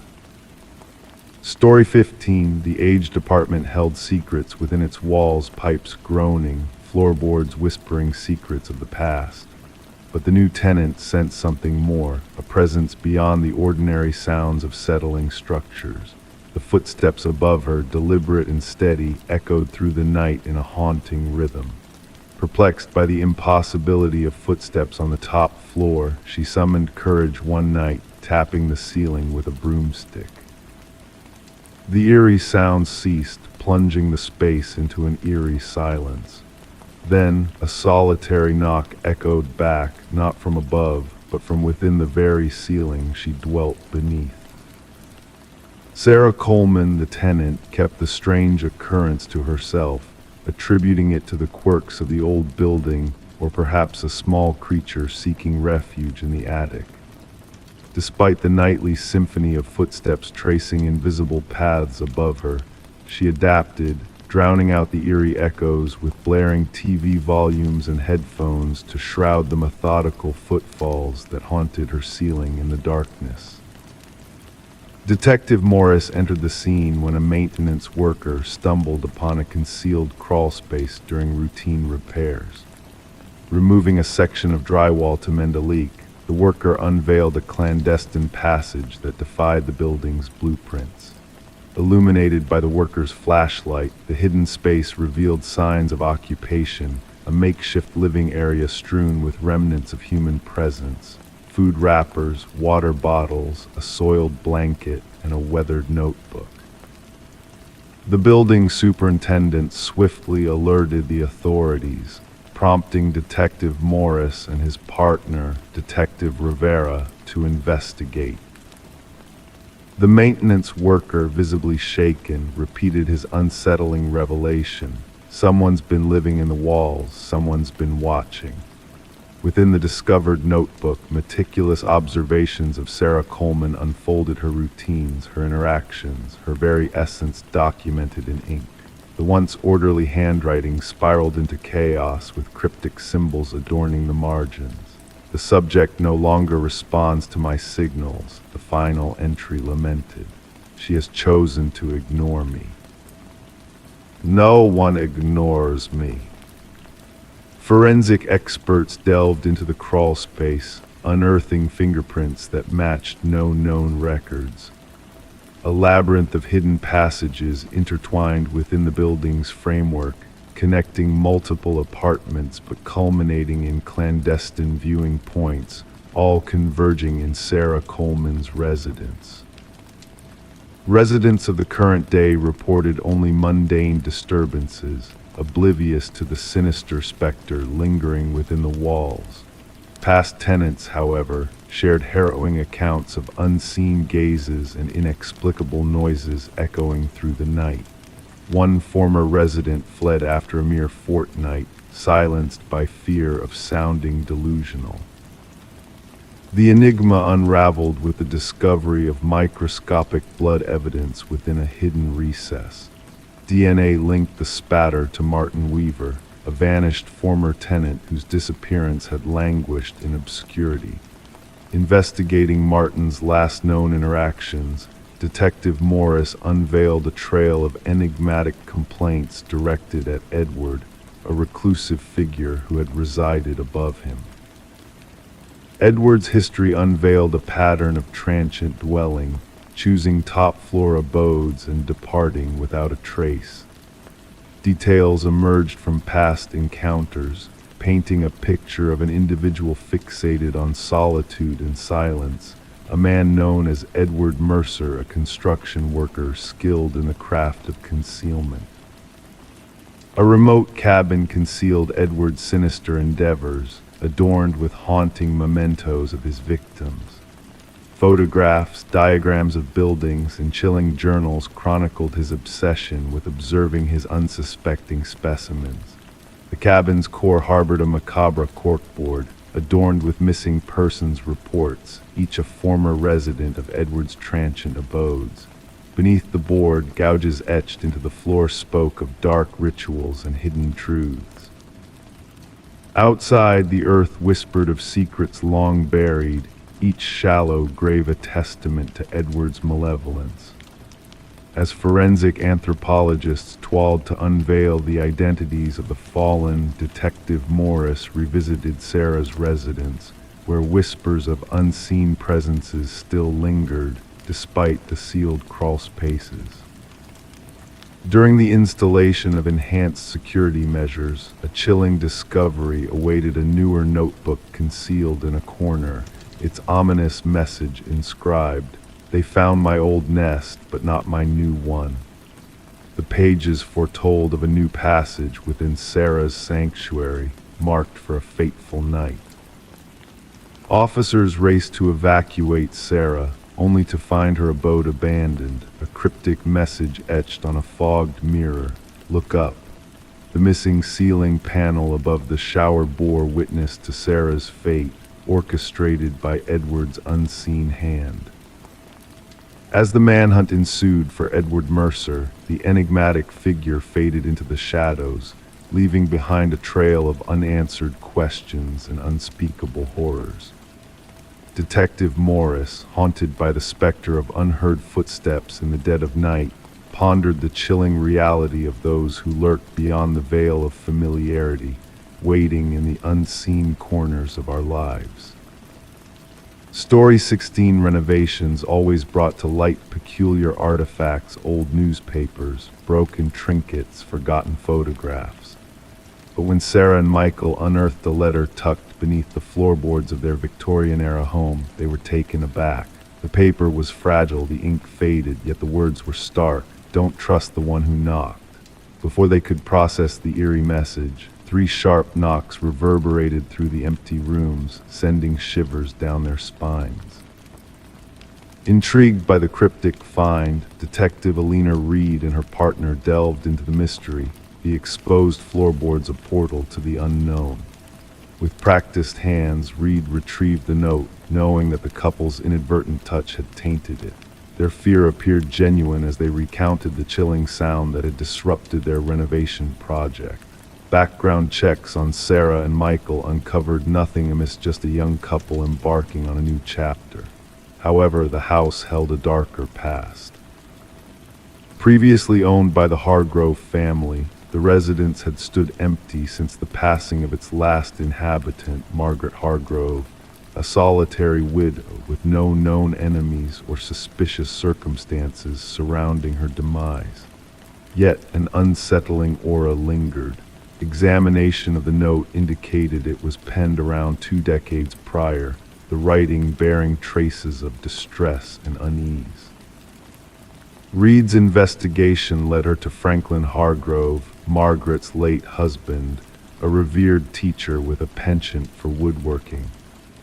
Franklin's former students hinted at his descent into paranoia in his final years, claiming he felt watched by an unseen presence.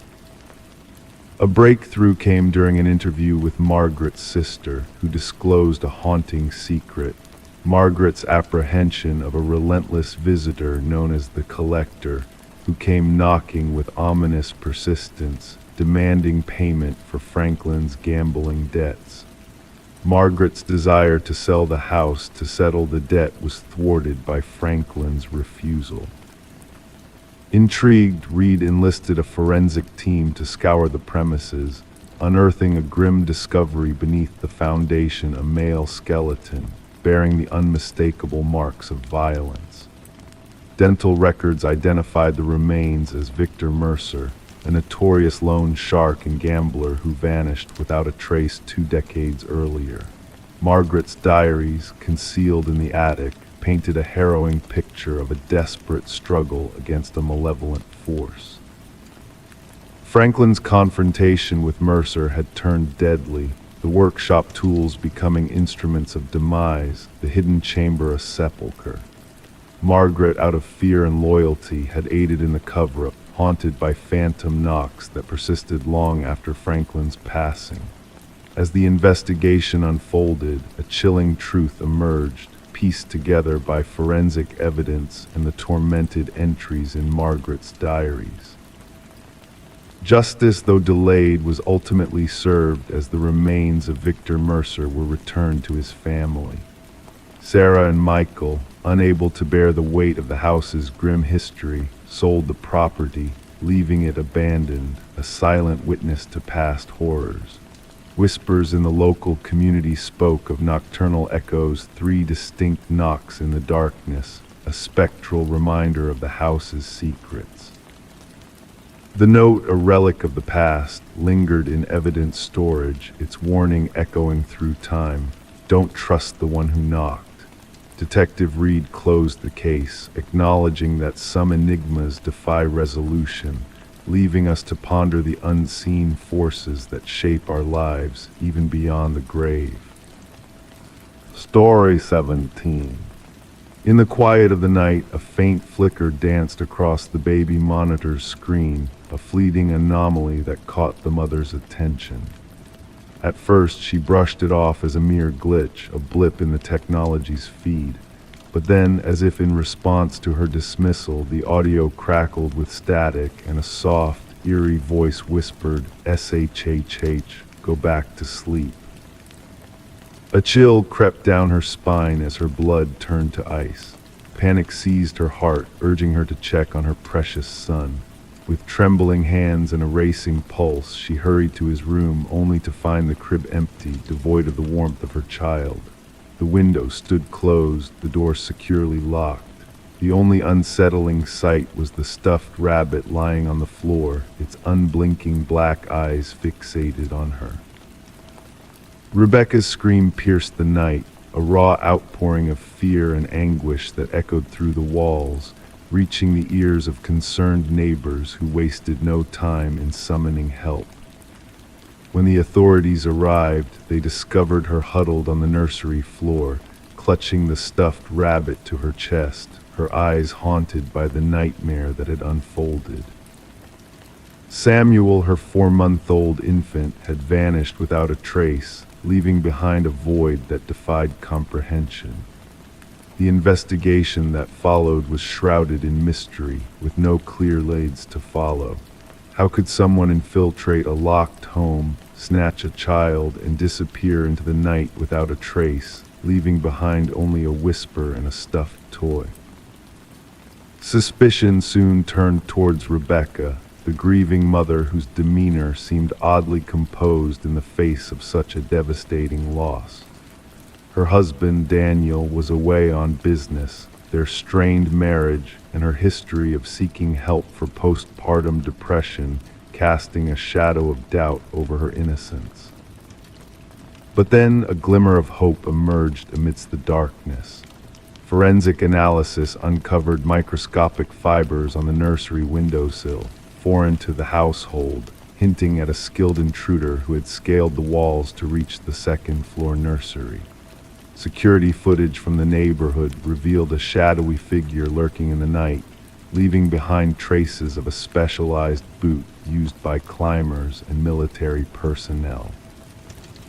Daniel, upon his return, found himself under scrutiny as well. Unusual calluses on his hands, a newfound interest in rock climbing, and a substantial life insurance policy on Samuel painted a troubling picture. Phone records hinted at clandestine communications, while revelations of a second family added layers of complexity to the already convoluted investigation. As the pieces of the puzzle slowly fell into place, the baby monitor emerged as a pivotal piece of evidence, its digital footprint leading investigators to a startling revelation. Samuel was found alive in the care of a woman named Elaine, whose connection to Daniel unveiled a web of deceit and betrayal stretching back years. Elaine, consumed by grief and longing for the child she had lost, had orchestrated the abduction with Daniel's complicity, driven by a twisted desire to reclaim what she believed was rightfully hers. The trial that followed revealed the extent of their deception, with chilling audio evidence from the baby monitor exposing the truth hidden in the shadows. Daniel's cough, captured in the background of the whispered voice that had tormented Rebecca, placed him at the scene of the crime he had denied any involvement in. The jury's swift verdict sealed their fate, condemning them for kidnapping, conspiracy, and endangering a child. With justice served, Rebecca and Samuel sought solace in a new beginning, far from the echoes of betrayal and loss. The baby monitor, once a harbinger of darkness, now stood as a symbol of resilience and truth, a reminder that even in the silence of the night, justice prevails. As the years passed, Samuel grew unaware of the tumultuous past that had shaped his early days. Rebecca, holding on to the stuffed rabbit with its unyielding gaze, found closure in knowing that the darkness had been vanquished and the light of a new dawn illuminated their path forward. Story 18. She entered through the front door, stirring up dust in the stagnant air. The abandoned house, a relic frozen in time, revealed its peeling walls and shrouded furniture. Each step felt like a journey into a suspended moment, except for the inexplicable mystery. The doors, every door she opened led back to the same room, the parlor. No matter the path she took, no matter the handle she turned, she always found herself back in the same haunting room. The only escape seemed to be the way she had entered. Yet, when she turned around, the front door had vanished. The discovery of Morgan Pierce's lifeless body had shifted the narrative of the deserted Victorian house from a mere local oddity to a chilling crime scene. Detective Sarah Lind stood at the threshold, observing forensic experts moving silently through the dim interior like phantoms. The house had garnered a reputation among the townsfolk, the house where compasses spun aimlessly, where whispers of unseen eyes watching lingered. Now it held secrets far more sinister than mere urban legends. The initial examination indicates she passed away approximately 3 days ago, the medical examiner murmured, his voice barely audible. The cause of death seems to be asphyxiation. Morgan had been discovered seated in an antique chair in the parlor, her posture serene as if awaiting a visitor. Her expression peaceful, hands folded neatly in her lap. No signs of struggle, no marks of defense. The scene exuded a stillness that unnerved even the seasoned investigators. "Who stumbled upon the body?" Lind inquired, scanning her notes. "A real estate agent showing the property to potential buyers," her partner responded. They entered, spotted her sitting there, initially mistaking her for a trespasser until they drew closer. The house had remained uninhabited since the passing of its previous owner, Eleanor Blackwood, nearly 5 years prior. Legal disputes had left the property in a state of neglect, unwanted, unsold, and largely forgotten, except by vandals and thrill seekers. Morgan Pierce, a 26-year-old graduate student delving into architectural anomalies for her thesis, was described by friends as meticulous, driven, and captivated by spaces defying traditional design. The abandoned Victorian, with its reputation for disorienting visitors, must have beckoned to her curiosity. Her roommate reported her missing 2 days ago, Lind noted. Morgan mentioned visiting the house where people get lost for her research. The investigation unveiled that Morgan had frequented the house in the weeks leading up to her demise. Her journal entries chronicled strange acoustic phenomena, sudden cold patches, and doors seemingly leading to different locations each time they were opened. In her final entry, she spoke of intending to document what she termed spatial inconsistencies. Yet her equipment was nowhere to be found. The autopsy unveiled an unexpected detailed traces of a rare alkaloid in Morgan's system, derived from a plant utilized in certain shamanic practices. While the substance could induce disorientation and vivid hallucinations, the quantities in Morgan's body were not lethal. She wasn't one to indulge in recreational substances, her boyfriend affirmed under questioning.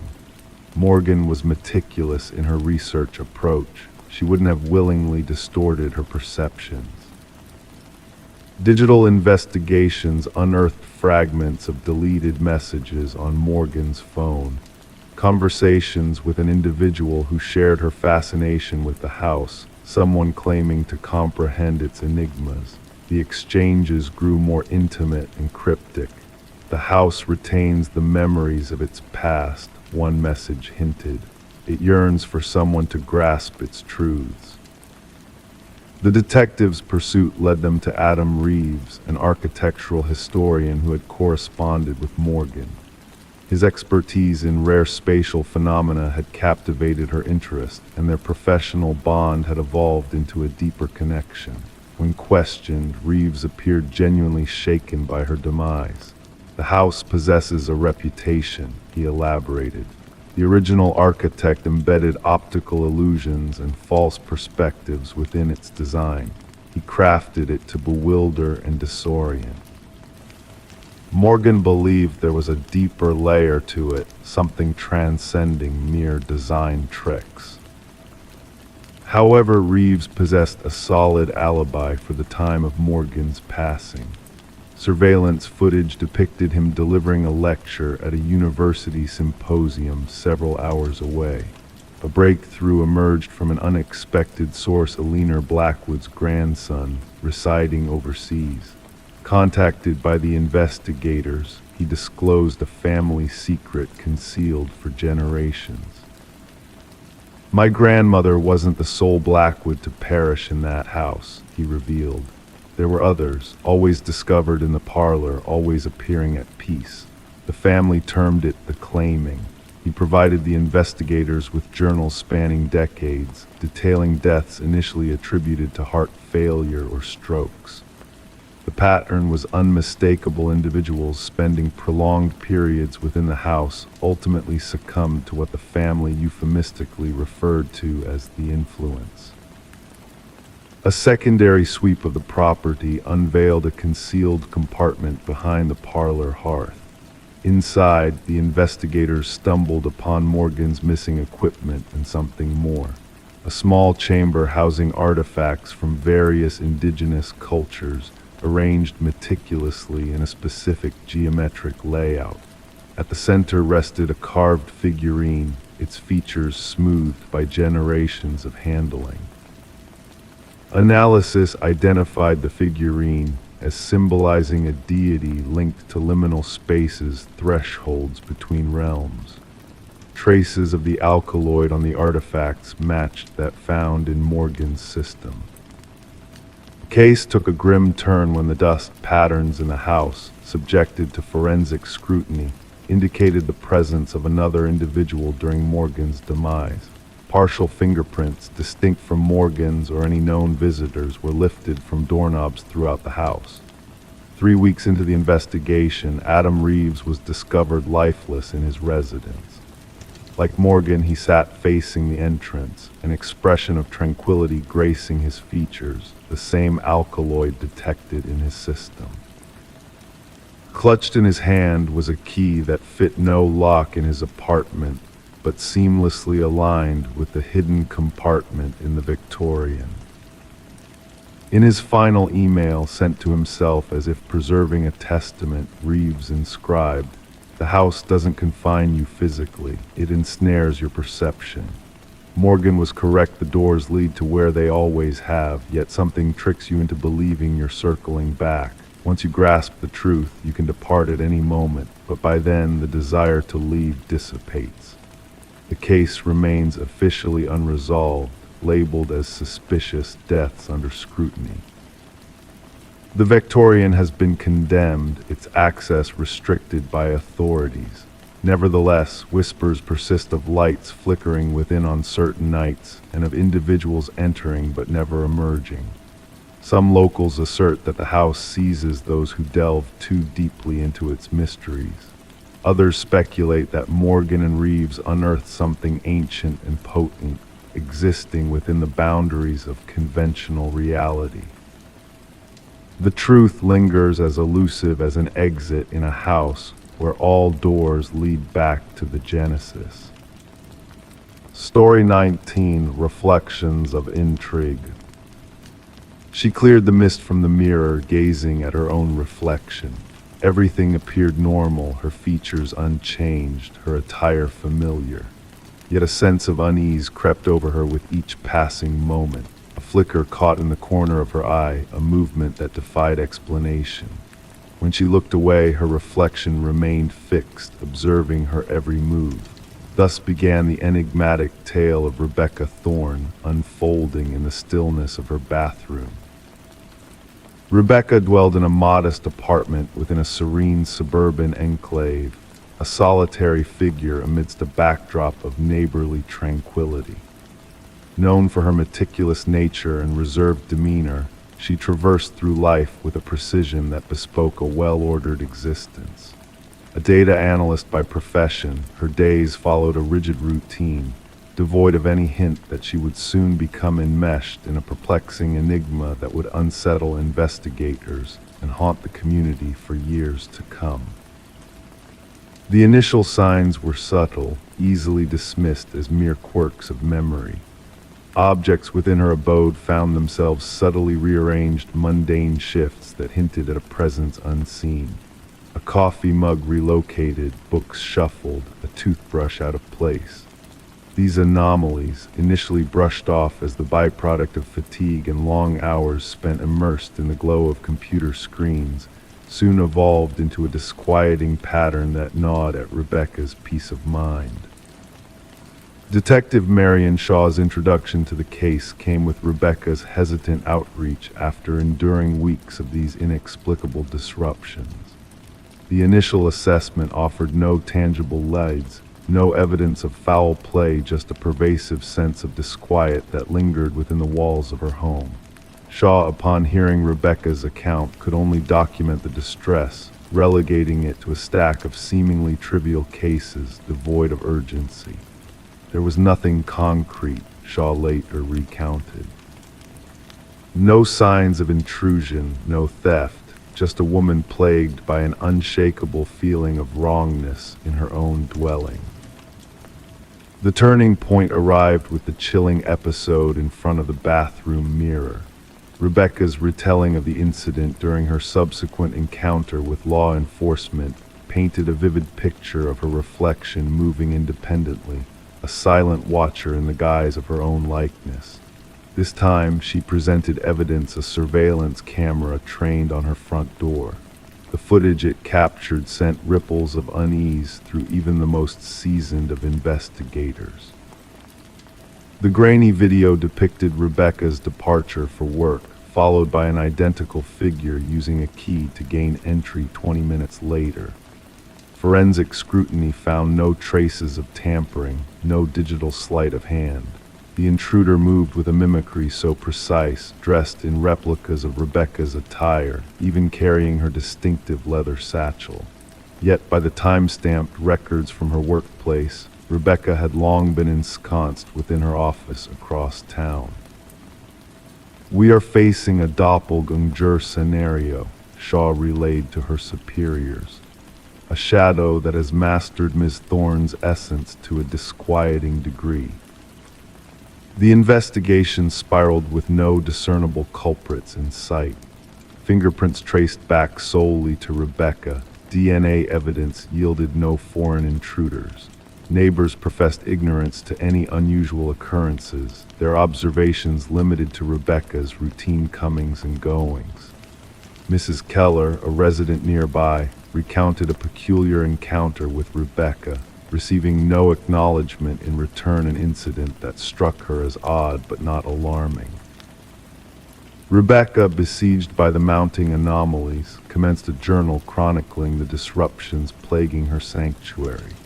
Trivial alterations burgeoned into a parade of unsettling phenomena: vanishing sustenance, inexplicable online activity, and the discovery of eerie self-portraits on her phone. images that mirrored her visage yet bore a disquieting air, a subtle distortion betraying a malevolent intent. "I fear for my sanity," she confided to Detective Shaw during their subsequent rendezvous. Or is it that someone endeavors to shatter it?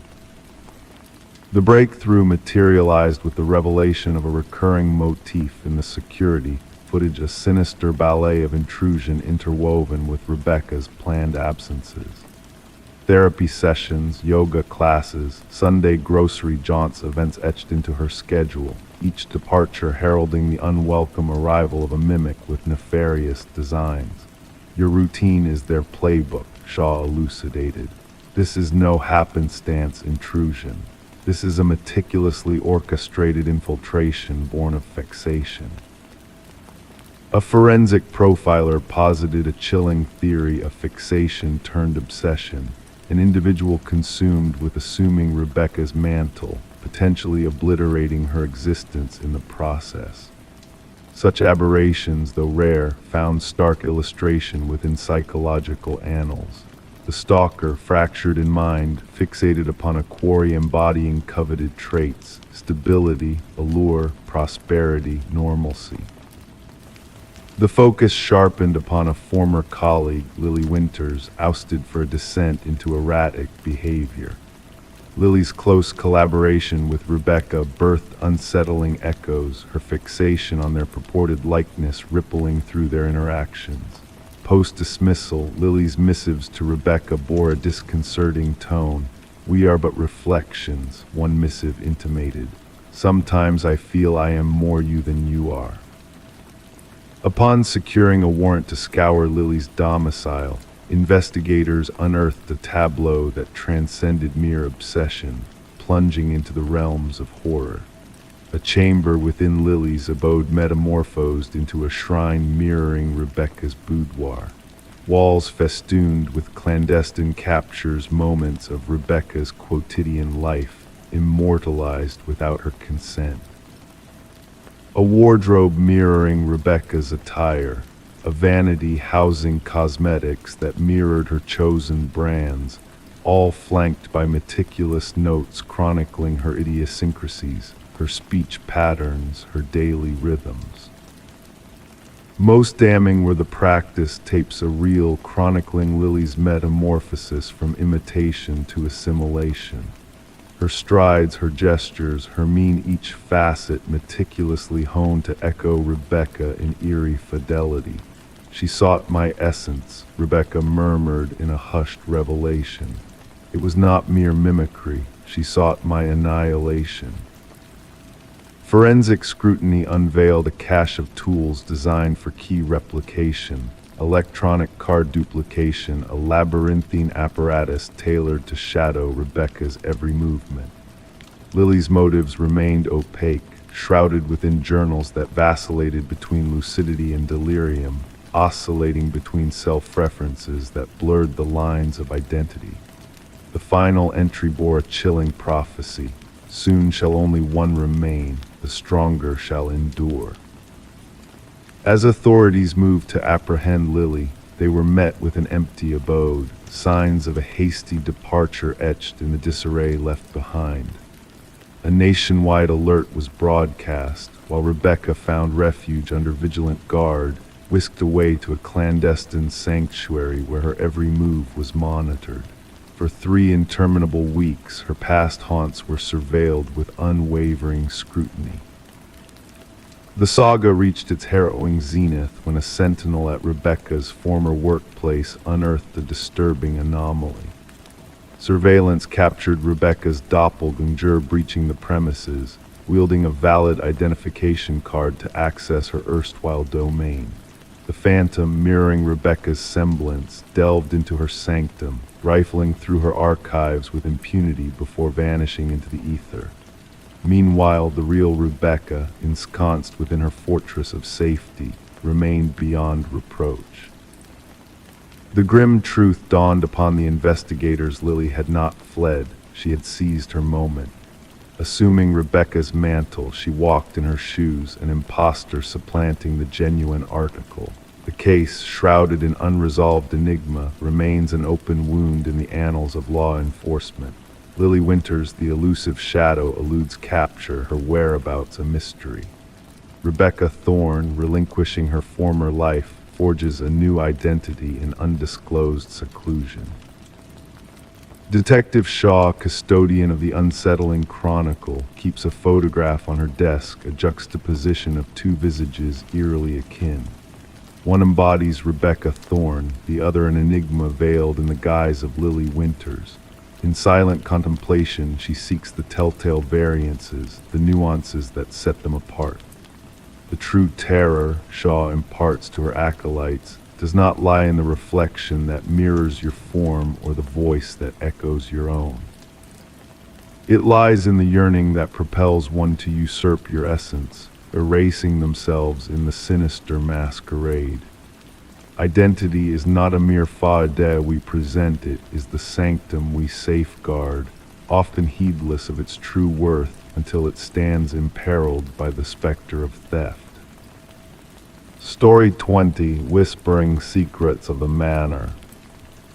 The new owners of the old Victorian manor found themselves intrigued by the peculiar crackling of the intercom system late at night. A relic from a bygone era, rewired yet forgotten, it held secrets waiting to be unveiled. One fateful night, curiosity got the best of the husband, and he pressed the button, unleashing a ghostly whisper through the crackling speaker. "Why did you come back?" Startled, his trembling hands betrayed his unease. Standing behind him, his wife denied ever uttering those words. Nestled amidst ancient oak trees, the manor exuded an air of mystery, its weathered façade concealing a modern interior. Daniel and Meredith Parker had acquired the property at a surprisingly low price, with the real estate agent's nervousness hinting at hidden truths. The intercom system, a charming vintage feature connecting all rooms, had captivated the history-loving couple. Detective Sarah Reeves arrived at the manor, the gravel crunching under her unmarked car's tires. Initially reported as a potential break-in, there was an underlying sense that more lay beneath the surface. Daniel, visibly shaken, led Detective Reeves inside, recounting the eerie events that had unfolded through the crackling intercom system. In the dimly lit living room, Meredith clutched a mug, her gaze fixed on an unseen specter. With a sense of urgency, she revealed a hidden discovery behind a kitchen wall. They unearthed a leather-bound journal belonging to Alina, the previous owner. Detective Reeves carefully pored over the journal's delicate pages, unraveling Alina's harrowing suspicions of her husband, Vincent, planning her demise. The investigation unveiled the tragic tale of Vincent and Alina Blackwood, former owners of the manor. Vincent had sold the house after Alina's disappearance, leaving behind a trail of unanswered questions. As the team delved deeper, ground-penetrating radar uncovered a chilling secret buried beneath the garden shed a woman's remains, bearing signs of violence. Vincent Blackwood, now aged and confined to a care facility, admitted to the crime, recounting how he silenced Alina's incessant voice through a deadly act of violence. His confession revealed decades of deception and manipulation, painting a sinister portrait of a man consumed by darkness. The trial concluded swiftly, with Vincent pleading guilty to murder. The judge acknowledged the meticulous planning and prolonged deceit, condemning Vincent's actions. Daniel and Meredith, unable to shake the manor's haunting past, sold the property, bidding farewell to a chapter tainted by tragedy.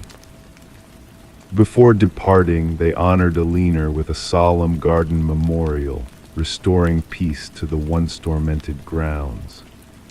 The intercom system, harbinger of dark secrets, was removed by the new owners during renovations, echoing with static and whispers as it was dismantled.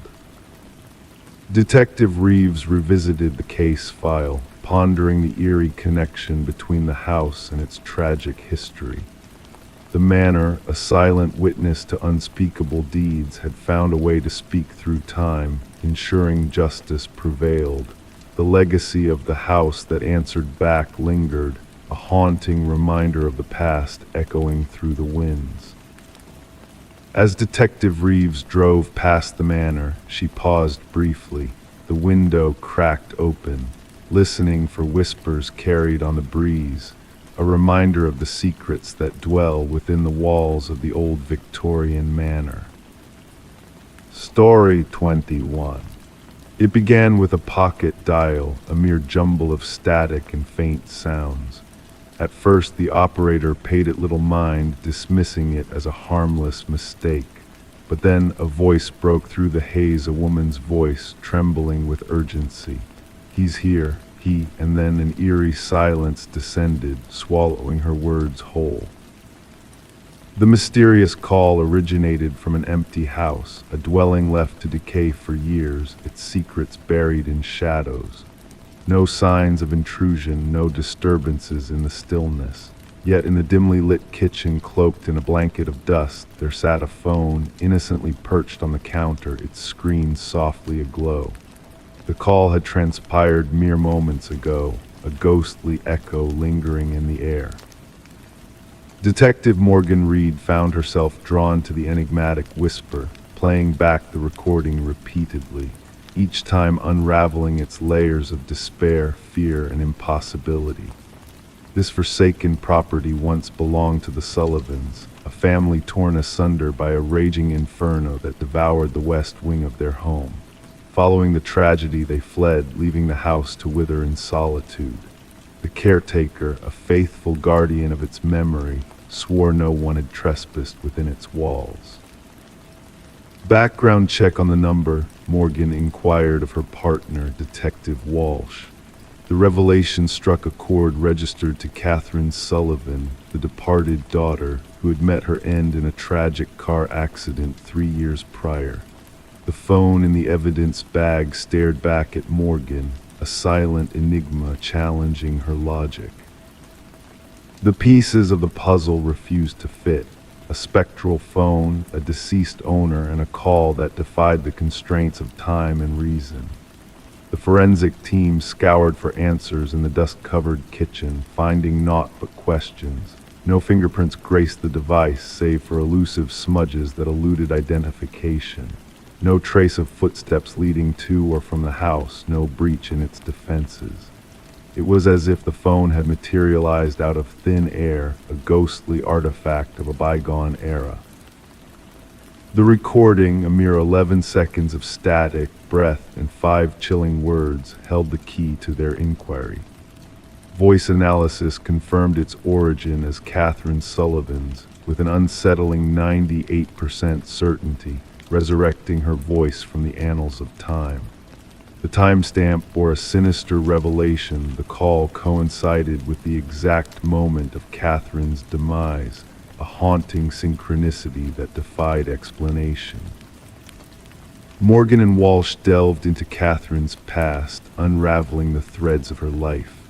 Her father, now remarried, bore a visage of bewilderment. Her mother, a solitary figure in a humble abode, crumbled at the sound of the recording, recognizing her daughter's voice in the abyss. Mark Jennings, Catherine's former beau, provided an alibi for the night of the call, his whereabouts corroborated by alibis and surveillance footage. The narrative wavered between reality and illusion, a dance of shadows cast upon the walls of a fractured reality. The investigation languished until a call shattered the silence, a tremulous voice on the other end, Catherine's mother, trembling with revelation. "I found something in her belongings," she confessed, her voice a fragile whisper. "Katie kept a journal, the final entry. You must see it." Within the weathered pages of Catherine's journal lay a tale of love turned to darkness, of tendrils of control and fear snaking through her world. The final entry bore a chilling prophecy, a harbinger of doom. "He discovered my plans to depart. His rage knows no bounds. If harm befalls me, it shall not be by chance. Confronted with the damning evidence, Mark's facade crumbled under the weight of suspicion.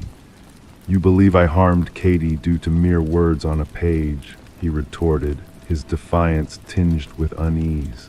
The pieces of the puzzle, long scattered, began to coalesce into a sinister tableau. The accident that claimed Catherine's life, once viewed as a tragic misfortune, now bore the stains of malevolence.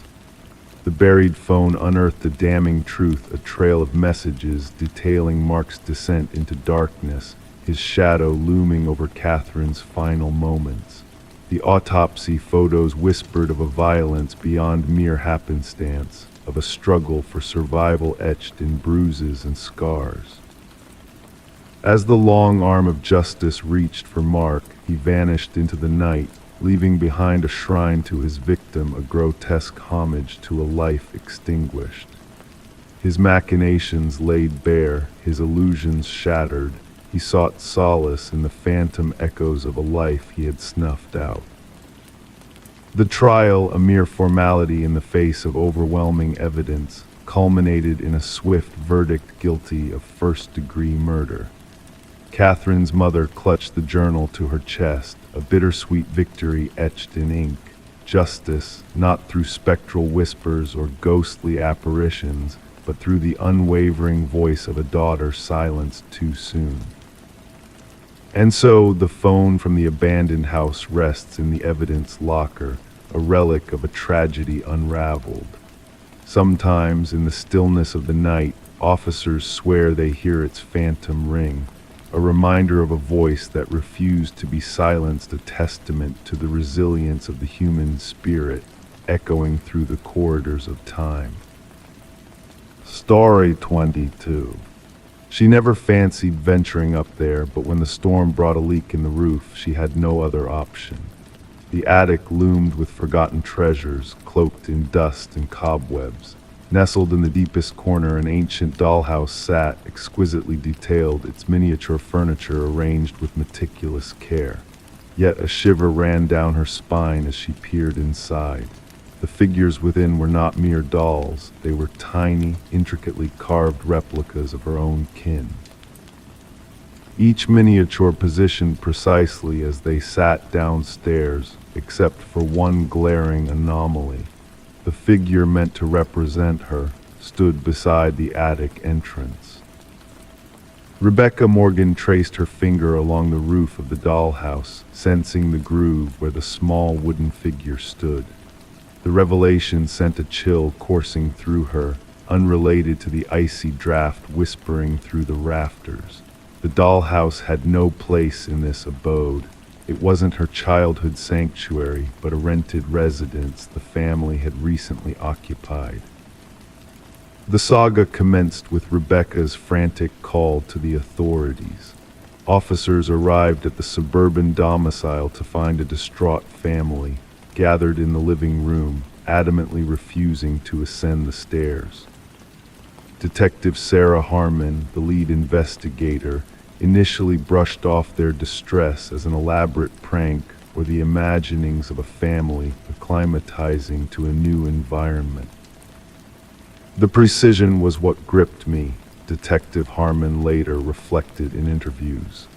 Each tiny figurine captured a unique aspect of each family member: the father's receding hairline, the son's favored hoodie, even the minuscule birthmark on the mother's hand. The inquiry took a turn when forensic teams unearthed fingerprints on the dollhouse that didn't match any member of the family. More disconcerting were the minuscule cameras concealed in the eyes of each miniature figure, all linked to a sophisticated surveillance system hidden beneath the dollhouse itself.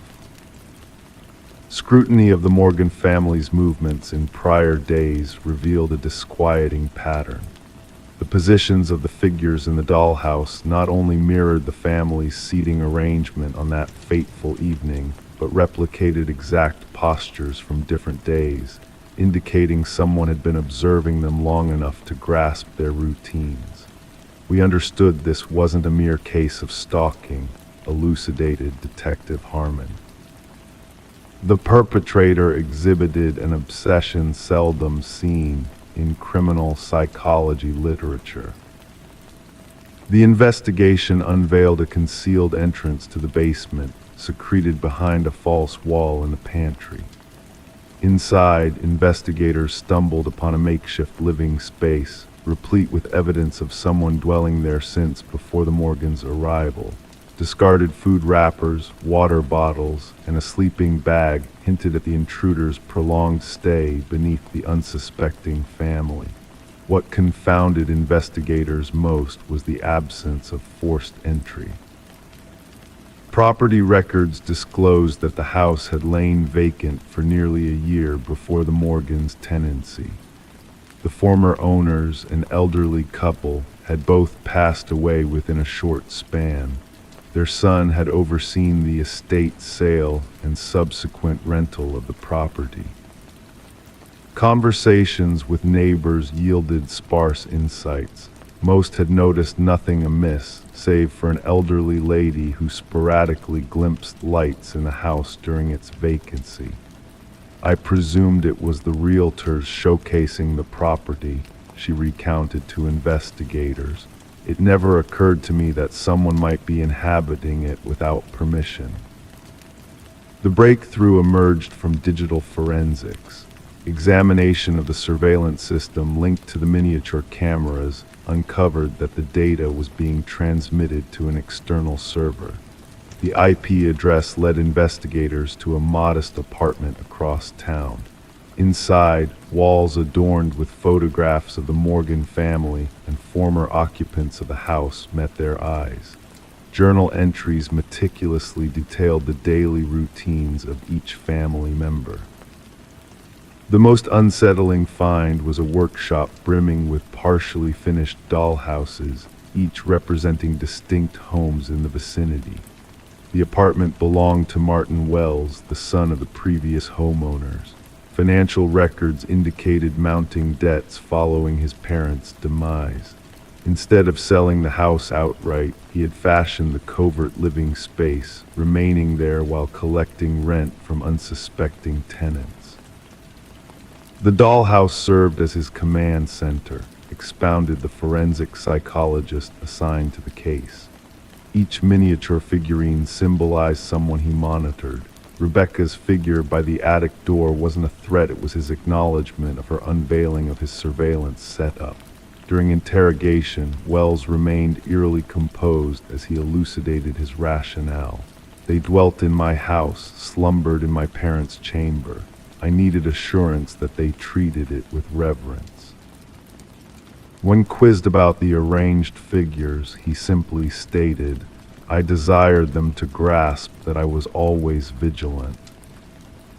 The psychological assessment unveiled a convoluted case of possessive fixation. Wells struggled to cope with relinquishing his childhood abode and devised an intricate system to retain dominion over it. The dollhouse had become his means of asserting authority over both the property and its inhabitants. The Morgan family never set foot in the house again. Rebecca later recounted that the most harrowing moment wasn't discovering the dollhouse but comprehending its implications. Someone had been surveilling us all along, quantifying our lives, reducing us to mere playthings. The true horror wasn't the dollhouse itself, it was the realization that in his eyes, we were merely puppets to be manipulated and observed. Wells faced multiple charges including stalking, invasion of privacy, illegal surveillance, and trespassing. The case spurred a reassessment of real estate disclosure laws concerning deaths on properties and the duty of agents to ensure residences are adequately vacated before new occupants move in. During sentencing, the judge highlighted the egregious violation the Morgan family had endured. You didn't just intrude upon their abode, you violated their sense of security and self-governance. You witnessed their most intimate moments and replicated them for your amusement. What intrigues criminologists about this case is how long Wells might have operated unnoticed had Rebecca not stumbled upon the dollhouse. Forensic scrutiny of his journals hinted that he had clandestinely resided within residences for nearly 2 years, transitioning from one property to another, crafting dollhouses for each family under surveillance. The Morgan family eventually settled in a distant abode, yet Rebecca confessed in her victim impact statements that she still checks closets and hidden corners regularly. She rid their new dwelling of all dollhouses and miniatures. "Some days I still sense eyes upon me," she admitted. "I ponder if somewhere, someone is still manipulating a miniature version of me in a dollhouse I have yet to uncover." Story 23, the cafe had been his sanctuary for years, a silent refuge where he found solace in routine. Each day, he would occupy the same table, order the same black coffee, and immerse himself in the quiet hum of the bustling shop. The barista recognized his face, but his true identity remained a mystery to all. Then one day he vanished without a trace. The absence of his presence was like a ripple in the still waters of the cafe. Concerned, the police investigated, only to find a wallet abandoned on his usual seat. Inside the wallet, a driver's license revealed a face, but no name, no address, just an eerie blankness where his identity should have been. Detective Sarah Mercer delved into the enigma, her fingertips tracing the cold metal table as she scrutinized the security footage. The mysterious figure, known only as John Doe in the case files, appeared unremarkable on camera, an enigma shrouded in an ordinary facade. His disappearance defied logic, sending shivers down Mercer's spine. Watching the footage repeatedly, Mercer sought clues in the routine actions of the enigmatic John Doe. His presence in the cafe seemed like a fleeting shadow, a ghostly figure blending into the background. He would enter, order his coffee, and retreat to his secluded corner, lost in thought as he scribbled in a worn notebook. The pivotal moment arrived when John rose from his seat, leaving his wallet behind, and vanished into thin air as he headed towards the restroom hallway. The security cameras captured his every move, yet his disappearance remained inexplicable. As Mercer delved deeper into the mystery, she uncovered more enigmas. The wallet, devoid of personal information, held only cryptic clues, a puzzle begging to be solved. A lone business card, a phone number that led to silence, and a receipt dating back days. The barista's recollections offered little insight into the enigmatic figure.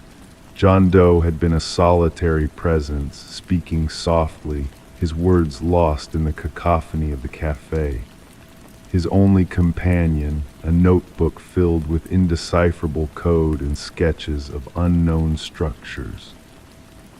The investigation took a surreal turn as Mercer discovered anomalies in the security footage. A flicker in time, a subtle distortion that hinted at hidden truths. Returning to the cafe, Mercer's gaze fell upon an antique mirror, its ornate frame etched with cryptic symbols mirroring those in John's notebook.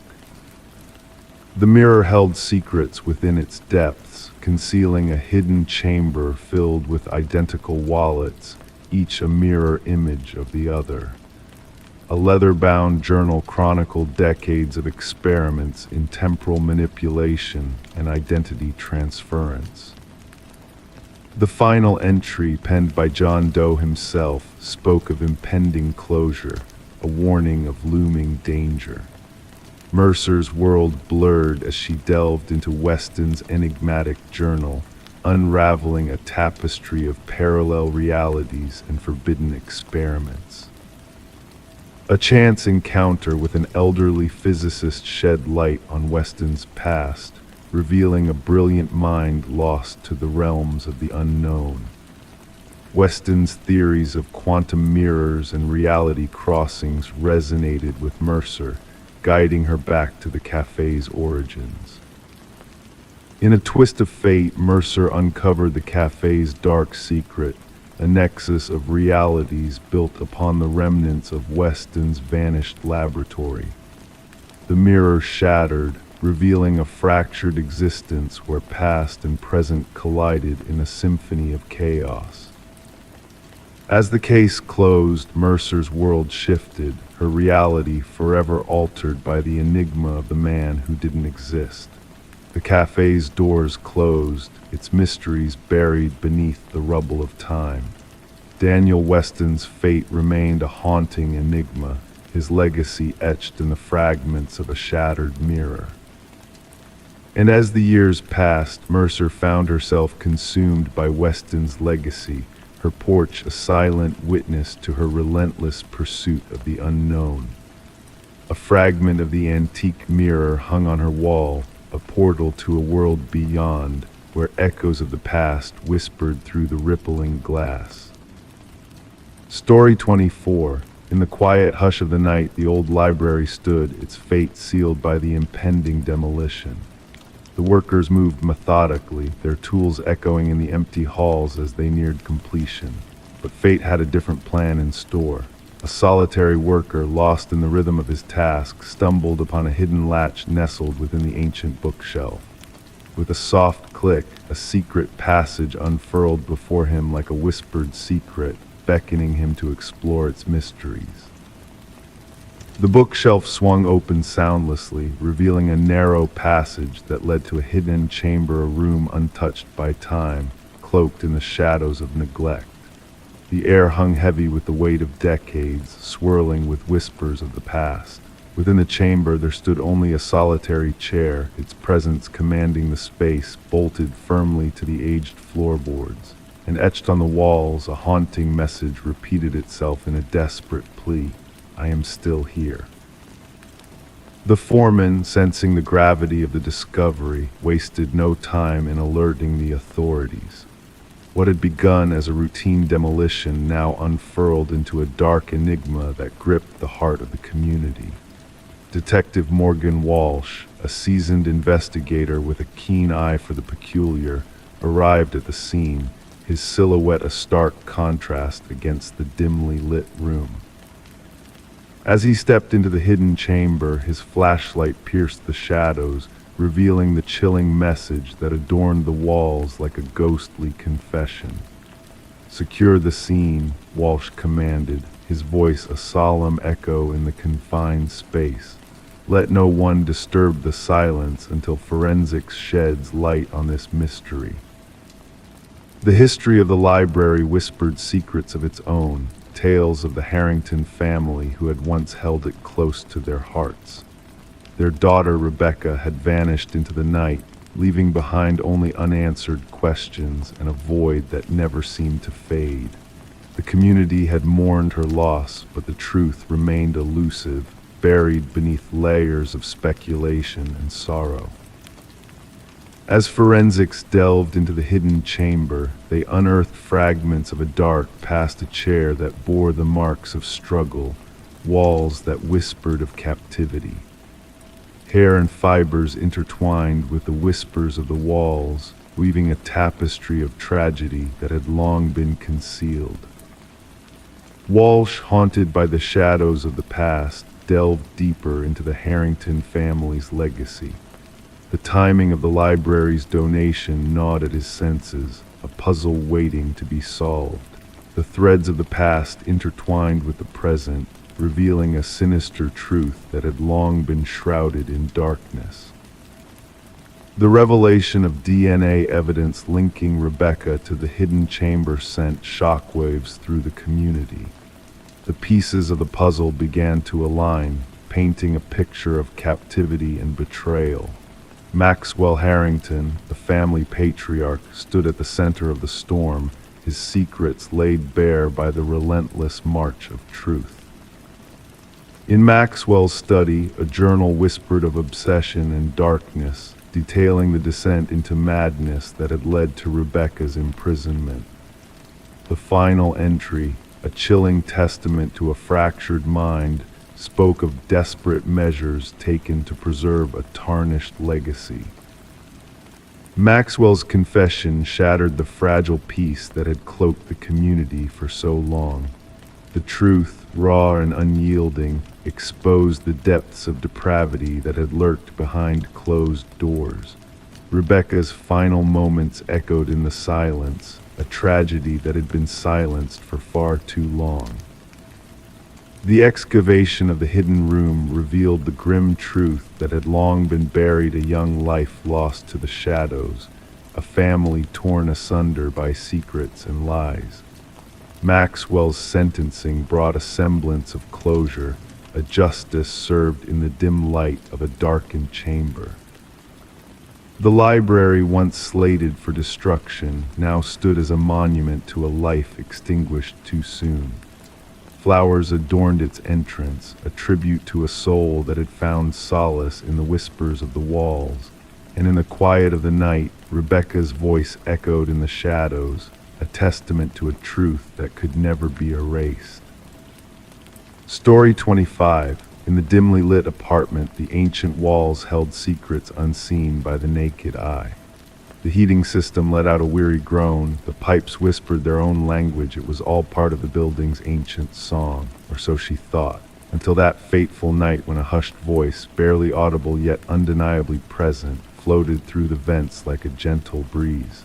It wasn't the typical distant chatter of neighbors or the creaks of settling wood. This voice was different. It whispered her name, a soft echo that sent shivers down her spine. Pressing her ear against the metal grate, she strained to catch the elusive words. A chilly breath grazed her cheek, carrying with it a message, almost teasingly spoken, "I know you can hear me." Detective Morgan Shaw stood in the heart of the empty apartment, a silent witness to the eerie events that had unfolded within its walls.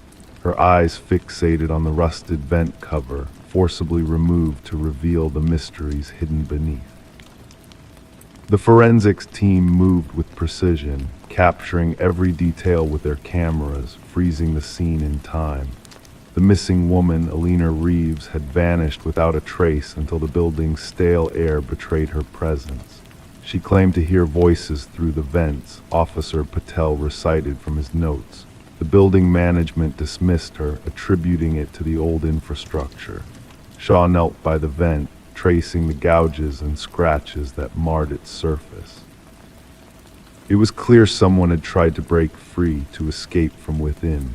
The desperation was palpable in the marks left behind. Alina was known for her kindness, her vibrant spirit that lit up the lives of those around her. Her disappearance had left a void, a haunting absence felt by all who knew her. Her classroom sat empty, her plants continued to bloom in silent tribute. The signs were there, subtle hints of her unraveling mind in the days leading to her vanishing act. Her sister's voice quivered as she recounted Alina's fears, her belief that unseen eyes watched her every move, whispered to her through the very walls of her sanctuary. Shaw absorbed the chilling details, piecing together a puzzle that defied logic. The apartment bore witness to a silent tragedy, its walls holding secrets darker than the shadows that danced within. The fibers entwined in the vent's grates, the foreign fingerprint on the inside cover, each clue painted a picture of a sinister presence lurking in the midst of the mundane. As the rain painted a melancholy melody on the roof of her car, Shaw listened to the recordings recovered from Alina's phone. The hushed pleas, the spectral responses, it was a dance of madness orchestrated by an unseen puppeteer. The building's history whispered tales of previous tenants haunted by unseen forces, driven to madness by the relentless voices that echoed through the vents. Harold Weber, the elusive superintendent, stood at the center of it all, a silent guardian with a facade of normalcy. His calm demeanor cracked under Shaw's scrutiny, revealing glimpses of a darkness that lurked beneath the surface. The hidden passage, the clandestine existence within the walls, it was a nightmare made real. a horror story woven from the threads of everyday life. Shaw's search led to Weber's meticulously organized files, a digital shrine to his obsession with those he watched, those he whispered to in the dead of night. The evidence spoke volumes, painting a portrait of a predator who thrived in the shadows, feeding on the fear of his unwitting victims. The storage unit, a macabre collection of memories stolen from the lives he invaded, sealed Weber's fate. As the handcuffs closed around his wrists, he offered a chilling prophecy, a whispered promise that lingered in the air long after he was taken away. The trial unfolded like a dark symphony, each note a reminder of the lives shattered by one man's insatiable thirst for control. The guilty verdict brought a semblance of closure, yet the whispers persisted, echoing through the vacant halls of the apartment building like a curse. The walls held memories of the past, of souls lost to a malevolent presence that refused to fade. The building stood as a silent sentinel, its secrets buried within the very foundation that housed its dark legacy. The whispers never ceased, a haunting reminder of the horrors that unfolded behind closed doors. Residents came and went, drawn by the allure of a new beginning, unaware of the shadows that lingered in the corners, waiting to whisper their names in the dead of night. The apartment building stood as a monument to the darkness that dwelled within, its walls echoing with the ghostly murmurs of those lost to its curse. And so the old building stood, a silent witness to the secrets that lay buried within its walls, waiting to be uncovered by those brave enough to listen. Story 26, in the quiet closing of the old costume shop where shadows danced among forgotten treasures, a woman's hand reached for a mask resting on a dusty shelf. Its delicate features held a strange allure, almost too lifelike in their unsettling beauty. The cashier's voice wavered as she placed it upon the counter, a whisper escaping his lips, "That's not ours." Bewilderment clouded her thoughts as she checked for a tag, only to find none. With a casual shrug, she carried the mysterious mask to her home, unaware of the secrets it held. As the night draped its veil over the world, a soft sound stirred the woman from her slumber. A gentle rustle of fabric, a whisper of presence. Her heart quickened as she searched the room, only to find the mask missing from its place on the dresser. There it sat upon her nightstand, its gaze fixed upon her, a silent watcher in the darkness. The woman, known as Catherine Reed, was discovered by a concerned neighbor the following day. The morning light spilled through the half-open door, casting a stark contrast within the silent house. The borrowed book forgotten, the neighbor stumbled upon a scene of chilling mystery that would haunt the minds of investigators for years to come. Detective Morgan arrived at the scene, where the click of shutters punctuated the hushed whispers of the gathered officers.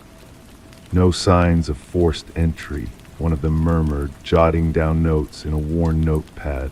The detective's keen eyes swept the room, absorbing every detail in a single glance. A drawer left ajar, a lipstick-stained water glass on the nightstand, mundane yet ominous in the absence of the woman who lay motionless on the bedroom floor.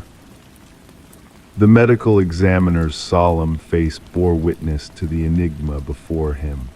"Cause of death eludes initial inspection," he announced, his gaze fixed on Catherine's frozen expression of terror. The detective knelt beside the lifeless form, a shiver running down her spine. "Something frightened her to her very core," she whispered, a sense of foreboding settling over the room. Catherine's life as an art appraiser, marked by precision and a passion for authenticity, offered no clear answers to the mystery unfolding. Her colleagues spoke of her keen eye for detail, her ability to discern the genuine from the counterfeit with uncanny accuracy. Could this gift have led her down a path of unknowable danger? Security footage from the now empty costume shop unveiled a puzzling encounter.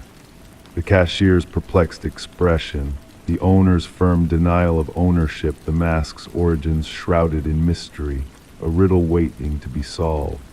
The detective's visit to the shop revealed a tale of strange occurrences tied to items acquired from a deceased collector's estate, hinting at a darker truth lurking beneath the surface. A breakthrough emerged as forensics uncovered microscopic fibers entwined in Catherine's fingertips, a clue leading to a tangled web of inexplicable origins. The fibers, a blend of human hair and an unidentified organic substance, defied modern analysis, hinting at a sinister connection to a past long forgotten. Records of similar deaths echoed through the annals of time, each victim linked by the acquisition of a haunting mask, each death a testament to a malevolent force at play. An aged detective, a relic of a bygone era, shared his knowledge of ancient symbols hidden within the masks, hinting at a ritual of soul transference as old as time itself. A journal secreted away in Catherine's apartment shed light on her final days, her descent into a realm of unspeakable dread. Her frantic writings spoke of a malevolent presence lurking within the mask, its insidious gaze fixed upon her as she unraveled the mysteries of its cursed lineage. The entity within hungered for a new vessel, a new host to ensnare in its web of terror. The detective pieced together the puzzle, connecting the dots of fear and death that spanned generations. The medical examiner's verdict of death by extreme terror echoed through the hollow chambers of the investigation, a chilling truth too ghastly to comprehend. What unseen horror could strike a soul so deeply that life itself ceased to beat? Surveillance footage from a vigilant neighbor unveiled a shadowy figure, clad in the mask that had claimed Catherine's life, moving with a macabre imitation of her essence. The hunt for the elusive mask led investigators on a trail of whispers and shadows, a dance with a malevolent force that defied reason and logic. Months passed and rumors of the mask's reappearance in a distant vintage shop reignited the flames of the investigation. Yet as swiftly as it had surfaced, the mask vanished once more, slipping through the hands of fate like a wraith in the night. The enigma remained unsolved, a haunting reminder of the darkness that lurks within the forgotten corners of existence. The detective, keeper of secrets too perilous for the light of day, safeguarded Catherine's journal as a testament to the unseen forces that shape our world. In the stillness of the night, she felt the weight of unseen eyes upon her, a reminder of the mask's unending quest for a new bearer of its curse. She locked her doors, secured her windows, and prayed for the day when the mask would be found once more, its hunger for souls unquenched and its legacy of terror unbroken. Story 27, the vacant apartment had rested in silence for months before the new tenants arrived, unaware of the secrets lying dormant within its walls. Their anticipation was muted, expecting only layers of dust and remnants of the past.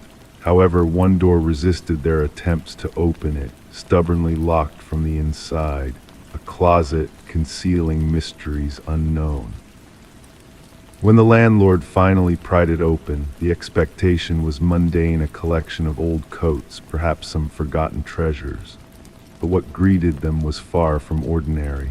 The walls bore witness to a haunting tale, etched with deep, desperate scratches that spoke of a struggle against confinement.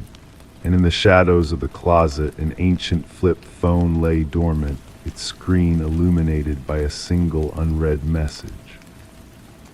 Detective Morgan Shaw, a seasoned investigator with a keen intuition, felt a shiver run down her spine as she surveyed the scene before her.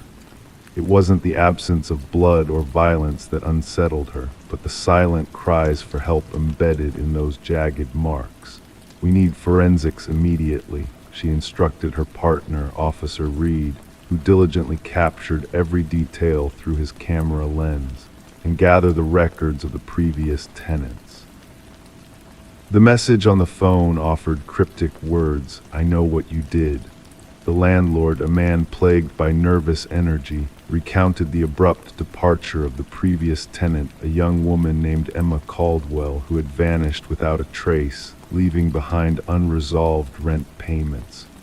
"Quiet and unassuming," he muttered, his gaze avoiding the closet as if fearing its secrets. Forensic analysis uncovered a chilling revelation: traces of multiple DNA samples intertwined with the scratches on the walls. Most belonged to Emma, the missing tenant, but two others remained a puzzle. One was unidentified in the system, while the other belonged to Derek Mercer, a man presumed dead for 2 years following a tragic accident. The inexplicable presence of his DNA left Shaw grappling with questions that defied logic.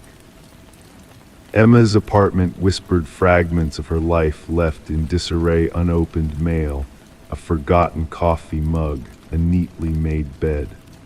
Her phone records hinted at a sudden disruption in her routine, marked by a flurry of calls from an unknown number and a mention of a mysterious, intense boyfriend.